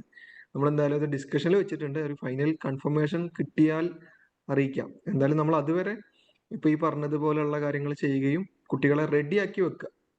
നിങ്ങൾ ഈ കുട്ടികളുടെ അടുത്തുനിന്ന് ഐഡിയാസ്, അല്ലെങ്കിൽ നമ്മൾ ഒരു 14 ചോദ്യങ്ങൾക്ക് ഉത്തരം എന്നുള്ള രീതിയിലാണ്, അല്ലെങ്കിൽ 14 ചോദ്യങ്ങളായിട്ടാണ് അവരുടെ ഐഡിയ നൽകേണ്ടത്. അപ്പോൾ ആ ഒരു ക്വസ്റ്റ്യൻസും എങ്ങനെയാണ് എന്നുള്ളതുമായി ബന്ധപ്പെട്ട കാര്യങ്ങൾ ഞാൻ ഗ്രൂപ്പിൽ ചാറ്റിൽ ഷെയർ ചെയ്ത വീഡിയോയിലുണ്ട്. 3 വീഡിയോ ഷെയർ ചെയ്തിട്ടുണ്ട്. ഒന്ന് ബൾക്ക് ഇമ്പോർട്ട് എങ്ങനെ ചെയ്യുക എന്നുള്ളതാണ്. നിങ്ങൾക്ക് 100 കുട്ടികളെ വരെ ഒറ്റ സമയം രജിസ്ട്രേഷൻ ചെയ്യാൻ വേണ്ടി പറ്റും. പിന്നെ ഈ രജിസ്ട്രേഷൻ പിന്നെ മോന്റെ ഹലോ പറയൂ. മോന്റെ പിന്നെ ഇയർ 12 ആണ്, പക്ഷെ 2 മാസം കൂടെ ആവണം. പിന്നെ ഒക്ടോബറിലാണ് മാസം വരുന്നത്. ഞാൻ പറഞ്ഞിരുന്നു, നിങ്ങൾ ജസ്റ്റ് ഇയർ വർഷം ഒന്ന് കുറച്ചു കൊടുത്താൽ മതി. മാസവും ഡേറ്റും കറക്റ്റ് ആയിട്ട് കൊടുക്കാം. അത് കുഴപ്പമില്ല അല്ലേ? കുഴപ്പമില്ല. Thank you. ഓക്കെ. അപ്പൊ ഞാൻ നേരത്തെ പറഞ്ഞതുപോലെ ബൾക്ക് ഇമ്പോർട്ട് എങ്ങനെ ചെയ്യാന്നുള്ളത് മനസ്സിലാൻ വേണ്ടിയിട്ട് ഒരു വീഡിയോ ഷെയർ ചെയ്തിട്ടുണ്ട്. പിന്നെ ഈ രജിസ്ട്രേഷന്റെ കംപ്ലീറ്റ് പ്രോസസ്സ് അങ്ങനെ ഒരു വീഡിയോ ഷെയർ ചെയ്തിട്ടുണ്ട്. പിന്നെ ഞാൻ നേരത്തെ പറഞ്ഞ പോലെ 14 ചോദ്യത്തിന്റെ ഉത്തരമായിട്ടാണ് ഈ ഐഡിയ കൊടുക്കേണ്ടത്. അപ്പൊ കുട്ടികൾ ആ ചോദ്യത്തിന്റെ ഉത്തരങ്ങൾ എഴുതി വരാൻ വേണ്ടി നിങ്ങൾക്ക് പറയാം. അപ്പൊ അതിന് വേണ്ടിയിട്ട് ആ ചോദ്യങ്ങൾ എങ്ങനെ ഡിസ്കസ് ചെയ്യണമെന്നതുമായി ബന്ധപ്പെട്ട ഒരു വീഡിയോ കൂടെ ഷെയർ ചെയ്തിട്ടുണ്ട്. അത് നിങ്ങൾക്ക് യൂസ്ഫുൾ ആവുമെന്ന് വിചാരിക്കുന്നു. ജുൽഫർ സാർ, ഈ ഒരു രജിസ്ട്രേഷനുമായി ബന്ധപ്പെട്ട് കുട്ടികൾക്ക് OTP വരുന്നില്ല എന്ന് ഇന്ന് വരെ ഒരു കുട്ടീനോട് പറഞ്ഞിരുന്നു. അപ്പൊ ഞാൻ പറഞ്ഞു ഇന്ന് തിങ്കളാഴ്ച ഒരു പോർട്ടൽ അപ്ഡേറ്റ് ചെയ്തിട്ട് പ്രശ്നം തീരുമായിരിക്കും എന്ന് പറഞ്ഞ് ഞാൻ ഇതിനോട് ഊരിയൊക്കെയാണ്. അല്ല, നമ്മുടെ പുതിയ സൈറ്റിൽ OTPന്റെ പ്രശ്നം ഇല്ല. OTP ഇല്ല. OTP വേണ്ട കുട്ടികൾക്ക് കാര്യങ്ങൾ ചെയ്യാൻ വേണ്ടിയിട്ട് സാർ എന്തായാലും ഞാൻ അയച്ചുന്ന ലിങ്ക് തന്നെയല്ലേ കുട്ടികൾ യൂസ് ചെയ്യുന്ന സാർ നോക്കിയാൽ മതി. സാർ എനിക്കൊരു മെസ്സേജ് അയക്കും, ഞാൻ നോക്കാം കേട്ടോ. ഓക്കെ ശരി സർ. ജുൽഫർ സാർ, ഇത് പറ്റുന്നില്ല കേട്ടോ. ഞങ്ങള് മലപ്പുറം കുഴിമണ്ണ സ്കൂളാണ്. അപ്പൊ അത് ചെയ്ത് നോക്കിയിട്ട് കുട്ടികൾ ഇന്നലെ ചെയ്തിട്ടും പറയുന്നു മിസ്സെ രജിസ്റ്റർ ചെയ്യാൻ പറ്റുന്നില്ല എന്ന് പറയുന്നുണ്ട്. ഒരു സജഷനും കൂടെ ഞാനൊന്ന് പറഞ്ഞോട്ടെ. ഞങ്ങളുടെ ഇപ്പം ഞാൻ 6.0യും 7.0യിലും പങ്കെടുത്തതാണ്, കുട്ടികളെ പങ്കെടുപ്പിച്ചതാണ്. അപ്പോഴ് ഇതിൽ ഈ ഹൈസ്കൂൾ എല്ലാം കൂടെ ഒരുമിച്ചാണ് വരുന്നത്. അപ്പൊ നമുക്ക് ആ ഗ്രൂപ്പ് നമുക്ക് രണ്ടായിട്ട് അങ്ങനെ നിലനിർത്താൻ ബുദ്ധിമുട്ടായിരിക്കും. ഹയർ സെക്കൻഡറി വേറെ, ഹൈസ്കൂൾ ഇവരൊക്കെ ഒരുപാട് മെസ്സേജസ് ഇങ്ങനെ വരുമ്പോഴേ. അപ്പൊ അത് അങ്ങനെ പറ്റുമോ? ഒറ്റതായിട്ടല്ലേ പോകുന്നത് ഇപ്പോഴ്? അല്ല, നമ്മള് ഹൈസ്കൂൾ വേറെയും ഹയർ സെക്കൻഡറി വേറെയും VHSC വേറെയും ആയിട്ട് തന്നെയാണ് നമ്മൾ രജിസ്ട്രേഷനും കാര്യങ്ങളൊക്കെ ചെയ്യുന്നത്. ടീച്ചറുടെ സ്കൂൾ ഏതായിരുന്നു? GHSS കുഴിമണ്ണ. HS ആണോ HSS ആണോ? HSS ആണ്. ടീച്ചർ HSSന്റെ കാര്യങ്ങൾ ഡീൽ ചെയ്താൽ മതിയോ? കാരണം നമ്മൾ ഇൻഡിവിജ്വലി അങ്ങനെ സെപ്പറേറ്റ് ആയിട്ട് തന്നെയാണ് പോകുന്നത്. ടീച്ചർ എന്തായാലും ഞാൻ വാട്സപ്പ് എന്റെ നമ്പർ ചാറ്റിൽ ഇട്ടിട്ടുണ്ട്. മലപ്പുറത്തിന്റെ ആളുകൾ ടീച്ചർ എനിക്ക് മെസ്സേജ് അയക്കും ഡീറ്റെയിൽസ് കേട്ടോ. മലപ്പുറം ജില്ലയ്ക്ക് ഒറ്റ ഗ്രൂപ്പ് അല്ലേ ഉള്ളൂ, എല്ലാം കൂടെ ചേർന്നിട്ട് അല്ലേ? അങ്ങനെയല്ലേ? അതെ. അത് ഒന്നായിട്ടേ ഉണ്ടാവത്തുള്ളൂ അല്ലേ? സെപ്പറേറ്റ് വരില്ല. നമ്മൾ CBSEക്ക് ഒരു ഗ്രൂപ്പ് ഉണ്ട്, പ്രൈവറ്റ് സ്കൂളുകൾക്ക് വേണ്ടിയിട്ട്. പിന്നെ എയ്ഡഡ് ടീച്ചേഴ്സ് ഒക്കെ പാടുള്ള ഒരു ഗ്രൂപ്പ്, അത്രേ ഉള്ളൂ. ഓക്കെ സർ, ഞാനൊരു സ്റ്റുഡൻ്റ് ആണ്. കാസർഗോഡ് ജില്ലയിലെ ഒരു സ്കൂളിലെ സ്റ്റുഡൻ്റ് ആണ്. അപ്പം ഞാനൊരു ഫേസ് ചെയ്തൊരു പ്രശ്നം എന്ന് വെച്ച് കഴിഞ്ഞാൽ, നമ്മളിപ്പം സൈറ്റിൽ നമ്മുടെ ഐഡിയ സബ്മിഷൻ ചെയ്യുന്ന സമയത്ത് ഇപ്പം ചിലപ്പോൾ നമുക്ക് 3 ഐഡിയാസ് വരെ നമ്മൾ സബ്മിറ്റ് ചെയ്തിട്ടുണ്ട്. ഒരാൾക്ക് 2 ഐഡിയ സബ്മിറ്റ് ചെയ്യാൻ വേണ്ടി പറ്റുക. എനിക്ക് തോന്നുന്നത് ഞാൻ കാസർഗോഡ് ജില്ലയുടെ പ്രോഗ്രാം എക്സിക്യൂട്ടീവിന്റെ നമ്പർ ഞാൻ ചാറ്റിലിടാം. നമുക്ക് ചെയ്യാൻ പറ്റുക. ഓൾറെഡി ഷെയർ ചെയ്തതാണ്, ടീച്ചേഴ്സ് പറഞ്ഞാണ് മാക്സിമം 2 ഐഡിയ ആണ്. പക്ഷെ അതിന്റെ പ്രശ്നം വേണമെന്ന് വെച്ചാല്, ഇങ്ങനെ ഇപ്പം എന്റെ കൂടി ഇപ്പം കമ്പൈൻ ചെയ്തിട്ടുള്ളത് ഇപ്പം വേറെ ഒരു കുട്ടിയാണെങ്കിൽ അവരുടെ ഗ്രൂപ്പും കൂടെ എന്റെയിലേക്ക് ഇടയ്ക്ക് ഇങ്ങനെ ഗ്ലിച്ച് പോലെ കയറി വരുന്ന ഒരു പ്രശ്നം കണ്ടിട്ടുണ്ട് അതിന്റെ സൈറ്റില്. എന്നാണ് ആ പ്രശ്നം കണ്ടത്? മോനൊരു കാര്യം ചെയ്യും. മോന് നിന്റെ ഡീറ്റെയിൽസ് നിന്റെ ലോഗിൻ ഡീറ്റെയിൽസും ഒരു സ്ക്രീൻഷോട്ടും കൂടെ നിങ്ങളുടെ പ്രോഗ്രാം എക്സിക്യൂട്ടീവിന് അയച്ചു കൊടുക്കട്ടോ. ഞാൻ നമ്പർ ചാറ്റിൽ ഇട്ടിട്ടുണ്ട്. അല്ല, ആ ഒരു ഗ്ലിച്ച് 2 ദിവസം മുമ്പേ ആയിരിക്കും ഉണ്ടായിട്ടുണ്ടാവുക. അതായത് നമ്മുടെ വെബ്സൈറ്റ് അപ്ഡേഷൻ നടന്നുകൊണ്ടിരിക്കുന്ന സമയത്ത് ആ ഒരു ഗ്ലിച്ച് വന്നിട്ടുണ്ടാവുക. ഇപ്പൊ നിലവില് നമ്മൾ ക്രിയേറ്റ് ചെയ്ത ഗ്രൂപ്പുകളെല്ലാം ഗ്രൂപ്പ് ക്രിയേഷൻ തൊട്ട് മുമ്പേ വരെയുള്ള സ്റ്റെപ്പുകളാണ് തോന്നുന്നു വെബ്സൈറ്റിൽ ഉള്ളത്. ഗ്രൂപ്പ് ക്രിയേഷൻ തൊട്ട് രണ്ടാമത് ആദ്യം സ്റ്റാർട്ട് ചെയ്താൽ മതിയാവും. ആ പ്രശ്നങ്ങൾ ഒഴിവായിട്ടുണ്ടാവും. നമ്മൾ കഴിഞ്ഞ ഒരു പുതിയ സൈറ്റ് വന്നതിന്റെ മുമ്പ് വരെയുള്ള ജസ്റ്റ് ഗ്രൂപ്പ് ക്രിയേറ്റ് ചെയ്ത് വേറെ ഒന്നും ചെയ്യാത്ത കുട്ടികളുടെ കേസിലാണെങ്കിൽ അവരോട് നിങ്ങൾ പറയേണ്ടത് ഒന്നുകൂടി ഗ്രൂപ്പ് ക്രിയേറ്റ് ചെയ്യാൻ വേണ്ടി പറയാം. ഗ്രൂപ്പ് ക്രിയേറ്റ് ചെയ്യാൻ വലിയ പണിയൊന്നുമില്ല, ജസ്റ്റ് ക്രിയേറ്റ് ഗ്രൂപ്പ് കൊടുക്കുന്നു, പേര് കൊടുക്കുന്നു, അത്രേ ഉള്ളൂ.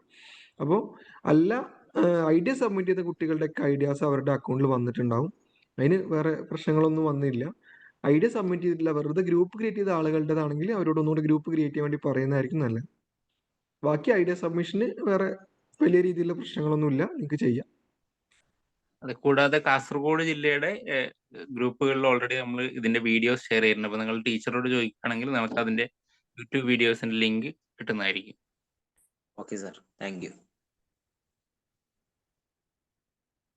ബൾക്ക് ഇമ്പോർട്ടിന്റെ ഡീറ്റെയിൽസ് ഞാൻ ഷെയർ ചെയ്തിട്ടുണ്ട്.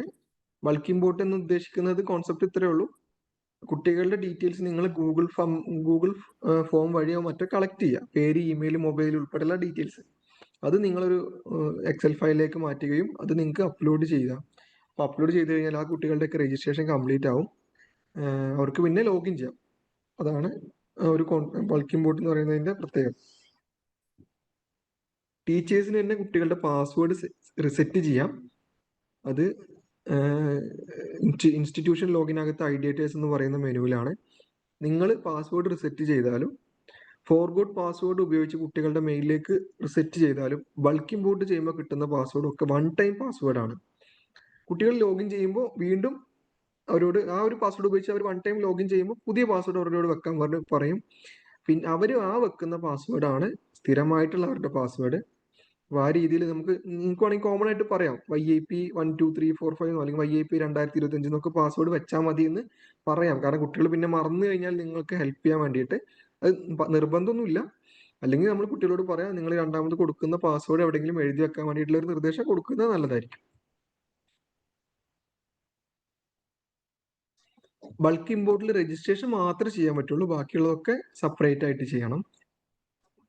ലോഗിൻ ചെയ്തിട്ട് സർ ഈ സ്റ്റെപ്പുകൾ പ്രോജക്റ്റിന്റെ സ്റ്റെപ്പുകൾ എക്സ്പ്ലെയിൻ ചെയ്തുകൊണ്ട് ഒരു ഓൺലൈൻ മീറ്റിംഗ് കൂടെ നടത്തുമോ സർ?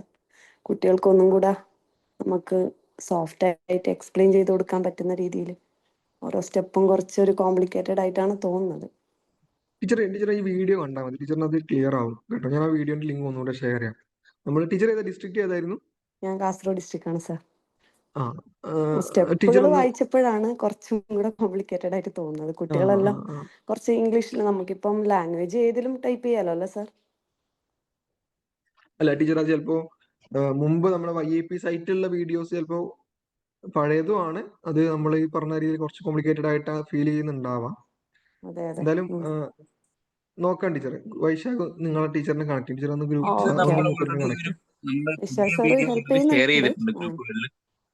ചെയ്തിട്ടുണ്ട് വീഡിയോ. നമ്മളിപ്പോ ആ സ്റ്റെപ്പ് വായിക്കുന്ന സമയത്ത് നമുക്ക് ആ സ്റ്റെപ്സ് എല്ലാം കുറച്ചൊരു കുട്ടികൾക്ക് എക്സ്പ്ലെയിൻ ചെയ്ത് കൊടുക്കാം. ഒന്നിൽ തന്നെ സെയിം മാറ്റർ ടൈപ്പ് ചെയ്യേണ്ട അവസ്ഥ ആ രീതിയിലേക്ക് തോന്നുന്നു. ഓക്കെ സാർ, നമ്മളൊന്നും കൂടെ വീഡിയോ ഒക്കെ നോക്കിയിട്ട് ക്ലാരിറ്റി കിട്ടുമോ നോക്കാം. പിന്നെ ലോഗിൻ ചെയ്യാൻ ബുദ്ധിമുട്ടൊന്നും ഉണ്ടാവില്ലല്ലോ കുട്ടികൾക്ക്? അതായത് നമുക്ക് മലയാളം, ഇംഗ്ലീഷ്, തമിഴ്, പിന്നെ കന്നഡ അല്ലേ? കന്നഡ നമ്മൾ പറയുന്നുണ്ട്, പക്ഷെ കൂടുതലും ഫോക്കസ് ചെയ്യുന്നത് മലയാളം, ഇംഗ്ലീഷ് ആണ്. അപ്പൊ ഈ 4 ഭാഷയിലും കുട്ടികൾക്ക് ആശയം സമർപ്പിക്കുന്നതിൽ പ്രശ്നമില്ല. നമ്മൾ ഇവാലുവേറ്റേഴ്സ് ഉണ്ട് നമ്മുടെ അടുത്ത്, അപ്പൊ അവര് ഇവാലുവേറ്റ് ചെയ്തോളൂ.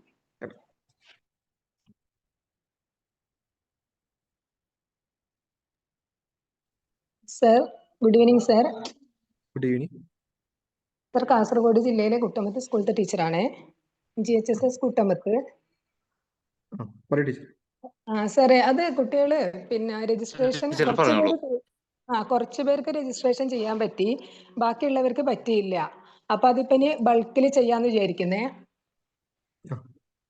അങ്ങനെ ചെയ്തോളൂ ടീച്ചർ, അതായിരിക്കും എളുപ്പം. 3 ടീം ചെയ്തു, രജിസ്ട്രേഷൻ കഴിഞ്ഞു. അപ്പം അവരുടെ പേര് ഞങ്ങൾ ബൾക്ക് ഇമ്പോർട്ടിൽ ഇനി വീണ്ടും കൊടുക്കണോ? വേണ്ടല്ലോ. വേണ്ട. ബൾക്ക് ഇമ്പോർട്ട് എന്ന് പറയുന്നത് രജിസ്ട്രേഷന് വേണ്ടിയിട്ടുള്ള ഒരു മെത്തേഡ് മാത്രമാണ്. ടീച്ചേഴ്സിനെ ഇടപെട്ടിട്ട് ചെയ്യാൻ, കുട്ടികൾ ഇടപെടാതെ ടീച്ചേഴ്സ് സ്വന്തമായിട്ട് ചെയ്യാം. അതില് പിന്നെ ഒരു ടീമിൽ എല്ലാ കുട്ടികളുടെ പേരും ബൾക്ക് ഇമ്പോർട്ട് ചെയ്യുമ്പോൾ കൊടുക്കണ്ടേ? അങ്ങനെയൊന്നുമില്ല. ടീച്ചറിന് ഇപ്പൊ ഒറ്റ കുട്ടിയുടെ ഡീറ്റെയിൽസ് കിട്ടിയിട്ടുള്ളൂ, അത് വേണമെങ്കിൽ ബൾക്ക് ഇമ്പോർട്ട് ചെയ്യാം, പ്രശ്നമില്ല. അപ്പൊ ആ കുട്ടീന്റെ കൂടെ എന്നിട്ട് വേറെ 2 പേർ കൂടി ഗ്രൂപ്പ് ആയിട്ട് ചെയ്യാൻ പറ്റുമോ? അല്ല, അവര് പിന്നെ വേറെ ടീച്ചർ രജിസ്റ്റർ ചെയ്യേണ്ടി വരും, ഒന്നുകൂടെ ചെയ്യേണ്ടി വരും, ബൾക്ക് ഇമ്പോർട്ട് ചെയ്യേണ്ടി വരും. അങ്ങനെ. അപ്പം ശരി. അപ്പൊ എല്ലാ കുട്ടികളെയും കിട്ടിയതിന് ശേഷം അല്ലാതെ നമുക്ക് ബൾക്ക് ചെയ്യാം അല്ലേ? അങ്ങനെയും ചെയ്യാം. അതായത് ഈ ബൾക്കിന്റെ ഒരു ഉദ്ദേശം എന്ന് പറഞ്ഞാല്, നമ്മുടെ പഴയ തൊട്ട് മുമ്പ് ഉണ്ടായിരുന്ന സൈറ്റില് മൊബൈലും ഇമെയിലും വെരിഫൈ ചെയ്താലേ കുട്ടികൾക്ക് ബാക്കി എല്ലാം ചെയ്യാൻ പറ്റുള്ളൂ, രജിസ്ട്രേഷൻ കാര്യങ്ങളൊക്കെ. അപ്പൊ നമ്മൾ ആ ഒരു പ്രശ്നം സോർട്ട് ഔട്ട് ചെയ്യാൻ വേണ്ടിയിട്ടാണ് പല ടീച്ചേഴ്സും ഇതിന് ബുദ്ധിമുട്ട് പറഞ്ഞു. കുട്ടികളുടെ ഒക്കെ ഫോൺ വീട്ടിലായിരിക്കും, OTP കിട്ടാൻ ബുദ്ധിമുട്ടാണ്, അങ്ങനെ ഒരുപാട് പ്രശ്നങ്ങൾ പറഞ്ഞതിന്റെ ഭാഗമായിട്ടാണ് നമ്മൾ സൈറ്റ് മാറ്റിയതും ഈ OTPയുടെ പ്രശ്നം നമ്മൾ ഒഴിവാക്കിയതും. അപ്പൊ ഇതിൽ നമ്മൾ ഇപ്പൊ ചെയ്യുന്നത്, നമ്മളിപ്പോ OTP വരുന്നില്ല, OTPയുടെ കേസേ വരുന്നില്ല. പകരം അവർക്ക് നമ്മൾ ബൾക്ക് ഇമ്പോർട്ട് ചെയ്യുമ്പോൾ അല്ലെങ്കിൽ രജിസ്ട്രേഷൻ ഒക്കെ ചെയ്യുമ്പോൾ അപ്പൊ തന്നെ അവർക്ക് പാസ്വേഡ് കിട്ടുകയാണ്. ഓക്കെ, ആ പാസ്വേഡ് ഉപയോഗിച്ച് പിന്നെ അവർക്ക് ലോഗിൻ ചെയ്യാം, ബാക്കി കാര്യങ്ങൾ ചെയ്യാം. അപ്പൊ ഈ രൂപത്തിൽ നമ്മൾ സൈറ്റ് നിങ്ങൾ ഈ പറഞ്ഞ ഈ ഫോണിന്റെ ഇഷ്യൂസ് പറഞ്ഞതിന്റെ ഭാഗമായിട്ടാണ് നമ്മളത് പരിഹരിച്ചത്. അപ്പോൾ നമ്മൾ ആ ഇപ്പോൾ നമ്മൾ ഓൾറെഡി രജിസ്ട്രേഷൻ തുടങ്ങി കുറച്ച് ഇടയിലാണ് നമ്മൾ ഈ ഒരു സൈറ്റ് മാറ്റേണ്ടി വന്നത്. അപ്പോൾ അതിന്റെ ചില ഗ്ലിച്ചുകളാണ് ഈ പറഞ്ഞ ചില ടെക്നിക്കൽ ഇഷ്യൂസ് ആണ്. എന്താണെന്ന് വെച്ചാൽ പഴയ സൈറ്റിലുള്ള ഡാറ്റ പുതിയ സൈറ്റിലേക്ക് വരുമ്പോൾ ഉള്ള പ്രശ്നമുള്ളൂ. പക്ഷേ പുതിയ സൈറ്റിൽ രജിസ്റ്റർ ചെയ്ത് പുതിയ സൈറ്റിൽ ഗ്രൂപ്പും ഐഡിയാസും ഒക്കെ സബ്മിറ്റ് ചെയ്യുന്ന ആളുകൾക്ക് ടെക്നിക്കൽ ബുദ്ധിമുട്ടുകളൊന്നുമില്ല, അവർക്ക് ബാക്കി കാര്യങ്ങൾ ചെയ്യാം. എന്തായാലും പഴയ കുട്ടികളുടെയും ഐഡിയാസ് ഇപ്പോൾ ഓൾമോസ്റ്റ് ഒക്കെ വന്നിട്ടുണ്ട്.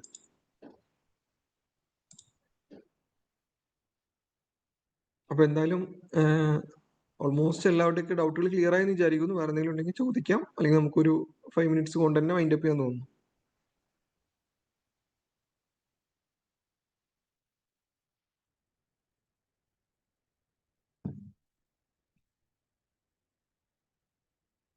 ഒന്ന് രണ്ട് ടീച്ചേഴ്സ് കൂടെ ഒരു ഫീഡ്ബാക്ക് പറഞ്ഞാൽ നമുക്ക് ഹലോ വൈൻഡ് അപ്പ് ചെയ്യാം. പറ ടീച്ചർ. സാറേ, പിന്നെ ഒരു കാര്യം കൂടി. അപ്പൊ അവര് കുട്ടികളെ കൊടുത്ത മെയിലിലോട്ടായിരിക്കൂലേ അവർക്ക് പാസ്വേഡ് പോവുക?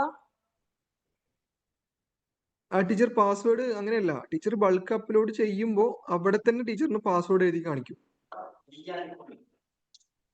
ഹലോ, ടീച്ചർ എന്താ പറയാ, രജിസ്റ്റർ ബൾക്ക് ഇമ്പോർട്ട് ചെയ്ത ഉടനെ തന്നെ പാസ്വേഡ് എഴുതി കാണിക്കും. അപ്പൊ ആ പാസ്വേഡ് വെച്ച് കുട്ടികൾക്ക് ലോഗിൻ ചെയ്യാം. ടീച്ചർ ആ ബൾക്ക് ഇമ്പോർട്ടിന്റെ വീഡിയോ ഒന്ന് കാണണേ, ടീച്ചറിന് കൺഫ്യൂഷൻസ് ക്ലിയർ ആവും. Okay sir. പിന്നെ സർ ഒരു കാര്യം കൂടി, കുറച്ച് കുട്ടികൾ രജിസ്റ്റർ ചെയ്ത കുട്ടികൾക്ക് വീഡിയോ കണ്ട് ക്വിസ് അറ്റൻഡ് ചെയ്തിട്ട് കണ്ടിന്യൂ കൊടുക്കുമ്പോ മുന്നോട്ട് പോകുന്നില്ല പറയുന്നുണ്ടായിരുന്നു. നേരെ അവരെ YIPന്റെ ഹോം പേജിലോട്ട് പോകുന്നെന്ന്. അതായത് നമ്മൾ കുട്ടികളോടൊക്കെ ഒരു ഏതെങ്കിലും ബ്രൗസർ ഓപ്പൺ ചെയ്തിട്ട് എടുക്കാൻ പറയണം, മൊബൈലിൽ നിന്ന് എടുക്കുകയാണെങ്കിൽ.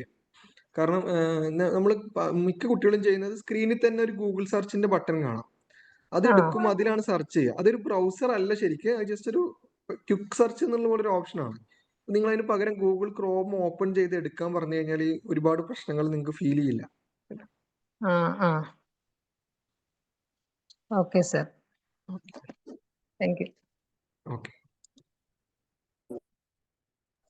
ഒരു 1-2 ടീച്ചേഴ്സും കൂടെ പ്രോഗ്രാമിന് എന്തെങ്കിലും ഇൻപുട്സ് തന്നു കഴിഞ്ഞാൽ നമുക്ക് വൈൻഡ് അപ്പ് ചെയ്യാൻ തോന്നുന്നു.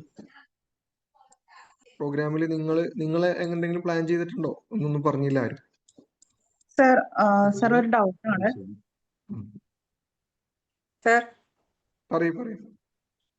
നമ്മള് കുട്ടികൾ ആദ്യം ഗ്രൂപ്പ് ഫോം ചെയ്തിരുന്നു, ഇപ്പൊ അത് കാണുന്നില്ല. അപ്പൊ ഇനി ആദ്യം മുതൽ ഗ്രൂപ്പ് ക്രിയേറ്റ് ചെയ്തിട്ട് വേണ്ടി വരും. ഞാനതാ ടീച്ചറെ പറഞ്ഞത്. അതായത് ജസ്റ്റ് ഗ്രൂപ്പ് ക്രിയേറ്റ് ചെയ്തു വേറെ ഒന്നും ചെയ്യാത്ത കുട്ടികളാണെങ്കിൽ ജസ്റ്റ് ന്യൂ ഗ്രൂപ്പ് ക്രിയേറ്റ് ചെയ്യാൻ പറഞ്ഞോളൂ, അതായിരിക്കും എളുപ്പം. ഓക്കെ, ജസ്റ്റ് ക്രിയേറ്റ് ഗ്രൂപ്പ് കൊടുക്കുക, എന്നിട്ട് അതിന്റെ പാസ്വേഡ് യൂസ് ചെയ്തിട്ട് അടുത്ത കുട്ടിയും കൂടെ അതേപോലെ കയറുക, അത്രേ ഉള്ളൂ.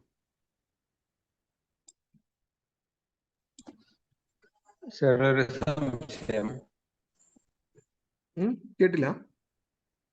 ഒരു സംശയം ചോദിക്കട്ടെ? ചോദിക്കും. YIP 7.0 ഐഡിയ ഇതിലും ചെയ്യാൻ പറ്റുമോ? അതായത് ഇപ്പോ അതേ ഐഡിയ കൊടുത്തു കഴിഞ്ഞാൽ ഇപ്പൊ സെലക്ഷൻ കിട്ടാത്ത കുട്ടികളുടെ കേസിലായിരിക്കും ഇപ്പൊ സാറ് ചോദിക്കുന്നത്.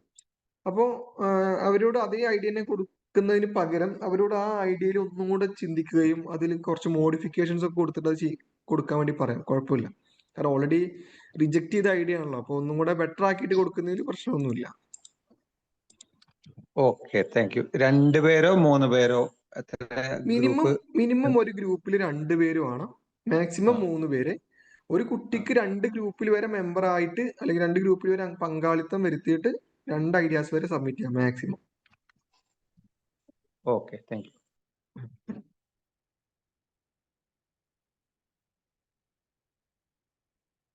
വീഡിയോസ് എല്ലാം കൂടെ ഞാൻ ഒരുമിച്ച് ഒരു മെസ്സേജ് ആക്കി ഇട്ടിട്ടുണ്ട്. നിങ്ങൾക്ക് ഇത് യൂട്യൂബ് ഇമെയിലിലൂടെ അയച്ചു തരാം. എല്ലാവരും മെയിൽ കാര്യങ്ങൾ ഇട്ടിട്ടുണ്ടെന്ന് വിചാരിക്കുന്നു. ഇനി ആരെങ്കിലും നിങ്ങളുടെ ഡീറ്റെയിൽസ് ടൈപ്പ് ചെയ്യാത്ത ആളുകൾ ഉണ്ടെങ്കിൽ നിങ്ങളുടെ ജില്ല, നിങ്ങളുടെ പേര്, സ്കൂളിന്റെ പേര്, നിങ്ങളുടെ ഇമെയിൽ ID ഒന്ന് ടൈപ്പ് ചെയ്ത് ചാറ്റിൽ ഇടാം കേട്ടോ.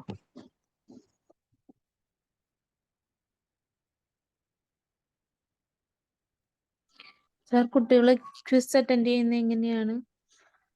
ടീച്ചർ അത് ആ വീഡിയോയിൽ പറയുന്നുണ്ട്. ജസ്റ്റ് ആ വീഡിയോ കാണുന്നു, വീഡിയോ കണ്ട ഉടനെ തന്നെ കണ്ടിന്യൂ ക്യൂസ് കൊടുത്തു കഴിഞ്ഞാൽ ക്യൂസിലേക്ക് വരും. പിന്നെ അങ്ങനെ ജസ്റ്റ് ചോദ്യങ്ങൾ കാണിക്കും, അതിൽ സെലക്ട് ചെയ്താൽ മതി.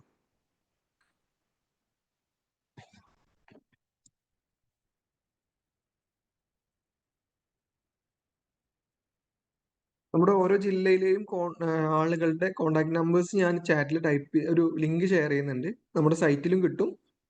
അപ്പോൾ ഇതിലൊരു കേസ് എന്താ വെച്ചാൽ മലപ്പുറം ജില്ലയിലത്തെ സ്ഥാപനങ്ങൾ മാത്രമേ മലപ്പുറം ജില്ലേന്റെ പ്രോഗ്രാം എക്സിക്യൂട്ടീവിന് കാണാൻ കഴിയൂ. നിങ്ങൾക്ക് എന്തെങ്കിലും ഹെൽപ്പ് ചെയ്യാനും പറ്റുള്ളൂ. അപ്പോൾ അതാത് ജില്ലയിലെ ആളുകളെയാണ് നിങ്ങൾ ബന്ധപ്പെടേണ്ടത്. ഓക്കെ സാർ, ഒരു കുട്ടി ഗ്രൂപ്പ് ക്രിയേറ്റ് ചെയ്യുമ്പോഴേ അതിനകത്ത് പിന്നെ അപ്പൊ തന്നെ ലിങ്ക് വരുമോ മറ്റേ കുട്ടിക്ക് അയച്ചു കൊടുക്കാനുള്ള? ടീച്ചർ അങ്ങനെ വരികയല്ല, അവിടെ തന്നെ കാണിക്കും.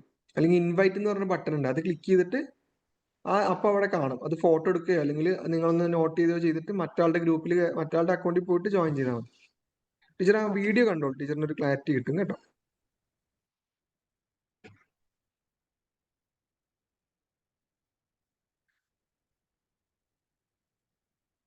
ഐ തിങ്ക് വേറെ ഒന്നുമില്ലെങ്കിൽ നമുക്ക് വൈൻഡ് അപ്പ് ചെയ്യാൻ തോന്നുന്നു. അരുൺ, വേറെ എന്തെങ്കിലും ഇൻപുട്സ് ടീച്ചേഴ്സിന് കൊടുക്കാനുണ്ടോ?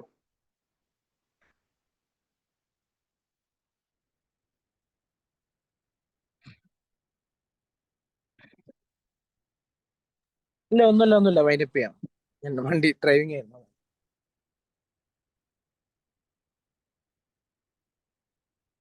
ഓക്കെ, വൈൻഡപ്പ് ചെയ്യാൻ വേണ്ടിയിട്ട് ഞാൻ ഷാമിലിനെ ക്ഷണിക്കുകയാണ്.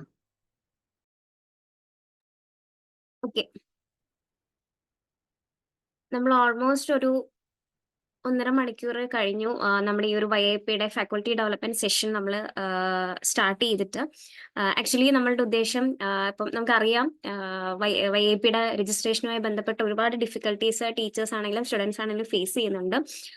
ആ ഒരു ഡിഫിക്കൽട്ടീസ് മറികടന്ന് ഐഡിയ സബ്മിഷൻ അല്ലെങ്കിൽ ഓരോ കുട്ടികളുടെയും ആശയങ്ങൾ, നല്ല നല്ല ആശയങ്ങൾ, നേരത്തെ നമ്മുടെ സെഷനിൽ അരുൺ പറഞ്ഞ പോലെയുള്ള റിയൽ വേൾഡ് പ്രോബ്ലംസ് അല്ലെങ്കിൽ ഒരു പ്രശ്നം കണ്ടു കഴിഞ്ഞാൽ അതിലൊരു ഐഡിയ ജനറേറ്റ് ചെയ്യാൻ പറ്റും, അല്ലെങ്കിൽ കുട്ടികളുടേതായിട്ടുള്ള ഒരു ഇൻപുട്ട്.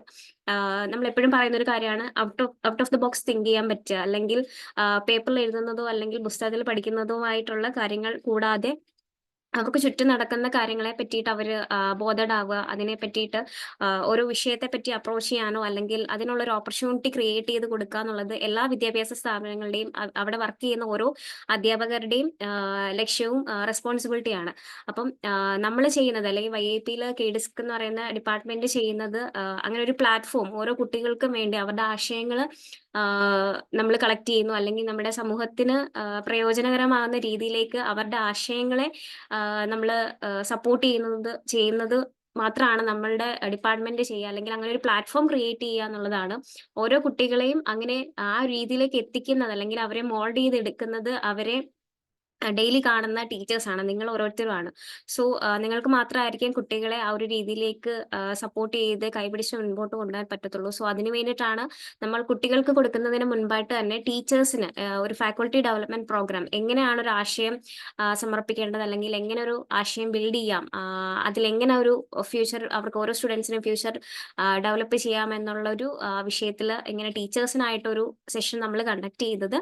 സോ ആദ്യം തന്നെ ഈ ഒരു സെഷൻ, ഇത്രയും വണ്ടർഫുൾ ആയിട്ടുള്ള ഒരു സെഷൻ, ഒരുപാട് ഡീറ്റെയിൽ ആയിട്ടുള്ള അല്ലെങ്കിൽ ഒരുപാട് ഇൻഫർമേഷൻസ് ഈ ഒരു കൊച്ചു സ്ലൈഡിൽ കൂടി അല്ലെങ്കിൽ കുറച്ച് സ്ലൈഡ്സിൽ കൂടി ഒരുപാട് കാര്യങ്ങൾ ഡീറ്റെയിൽ ആയിട്ട് ഡിസ്കസ് ചെയ്തു. അതിനു വേണ്ടിയിട്ട് ഈ ഒരു സെഷനിൽ ജോയിൻ ചെയ്തത് വയനാട് KDISC-ന്റെ പ്രോഗ്രാം എക്സിക്യൂട്ടീവ് മിസ്റ്റർ അരുൺ ആണ്. സോ അരുണിന് ഏറ്റവും നല്ലൊരു നമ്മുടെ എല്ലാവരുടെയും പേരിൽ വലിയൊരു നന്ദി അറിയിക്കുകയാണ്. ഇത്രയും വണ്ടർഫുൾ ആയിട്ടുള്ള ഒരു സെഷൻ എല്ലാവർക്കും വേണ്ടിയിട്ട്, നമുക്കും ഇപ്പം ഞങ്ങൾ കേട്ട ഞങ്ങൾക്കും ഇതൊരു കുറേ ഇൻഫർമേഷൻസ് അരുണിന്റെ ഭാഗത്തു നിന്ന് കിട്ടി. സോ അത്രയും വണ്ടർഫുൾ ആയിട്ടുള്ള ഒരു സെഷൻ എടുത്ത് തന്നതിന് അരുണിന് പ്രത്യേക നന്ദി അറിയിക്കുകയാണ്. അതേപോലെ ഈ ഒരു ലേറ്റ് നൈറ്റിൽ അല്ലെങ്കിൽ സ്കൂളിൽ നിന്ന് നേരെ വീട്ടിൽ വന്നിട്ട് റെസ്റ്റ് എടുക്കേണ്ട സമയത്ത് അല്ലെങ്കിൽ ഫാമിലി ടൈം എടുക്കേണ്ട സമയത്ത് ടീച്ചേഴ്സിന് ഇങ്ങനെ ഒരു സെഷൻ നമ്മൾ വെക്കുമ്പോഴും ഇതിന് വേണ്ടിയിട്ട് ജോയിൻ ചെയ്ത് അല്ലെങ്കിൽ ഇത്രയും സപ്പോർട്ടീവായിട്ട് നിൽക്കുന്ന ഓരോ ടീച്ചേഴ്സിനും, ഓരോ ഫാക്കൽറ്റീസിനും, DRC ഫാക്കൽറ്റീസിനും എല്ലാവർക്കും, കുട്ടികൾക്കാണെങ്കിലും ജോയിൻ ചെയ്തിട്ടുണ്ട്, കുറച്ച് കുട്ടികൾ ജോയിൻ ചെയ്തു. സോ എല്ലാവർക്കും ഇൻട്രസ്റ്റോടു കൂടി ഇത്രയും സമയം നമ്മളെ കേട്ട എല്ലാവർക്കും KDISC-ന്റെ ഭാഗത്തുനിന്നും നമ്മുടെ ഭാഗത്തുനിന്നും നന്ദി അറിയിക്കുകയാണ്. അതേപോലെ ഈ സെഷനിൽ ജോയിൻ ചെയ്തിട്ടുള്ള എല്ലാവർക്കും, ആരെങ്കിലും വിട്ടുപോയിട്ടുണ്ടെങ്കിൽ ക്ഷമിക്കുക, എല്ലാവർക്കും ഒറ്റ വാക്കിൽ നന്ദി പറയുകയാണ്. Thank you so much. ഈ ഒരു സപ്പോർട്ട് ഇനിയും തുടർന്ന് തന്നെ നമ്മൾ പ്രതീക്ഷിക്കുന്നുണ്ട്. KDISC-ന്റെ ഭാഗത്ത് നിന്ന് അല്ലെങ്കിൽ YIP-യുടെ എല്ലാ സപ്പോർട്ടും, നമ്മുടെ 4 ജില്ലയിൽ നിന്നുള്ള എല്ലാ സപ്പോർട്ടും നമ്മൾ ഈ ഒരു സമയത്ത് പറയുകയാണ്, എന്തൊരു പ്രോബ്ലംസ് നിങ്ങൾ ഫേസ് ചെയ്യുന്നുണ്ടെങ്കിൽ നമ്മളെ പേഴ്സണലി കോൺടാക്ട് ചെയ്താൽ മതി. നമ്മുടെ നമ്പേഴ്സ് നമ്മൾ ചാറ്റിൽ കൊടുത്തിട്ടുണ്ടായിരുന്നു. സോ എന്ത് ഇഷ്യൂസ് ഉണ്ടെങ്കിലും പേഴ്സണലി നമ്മളെ കണക്ട് ചെയ്താൽ മതി. സോ വൺസ് അഗൈൻ എല്ലാവർക്കും താങ്ക് യു സോ മച്ച്.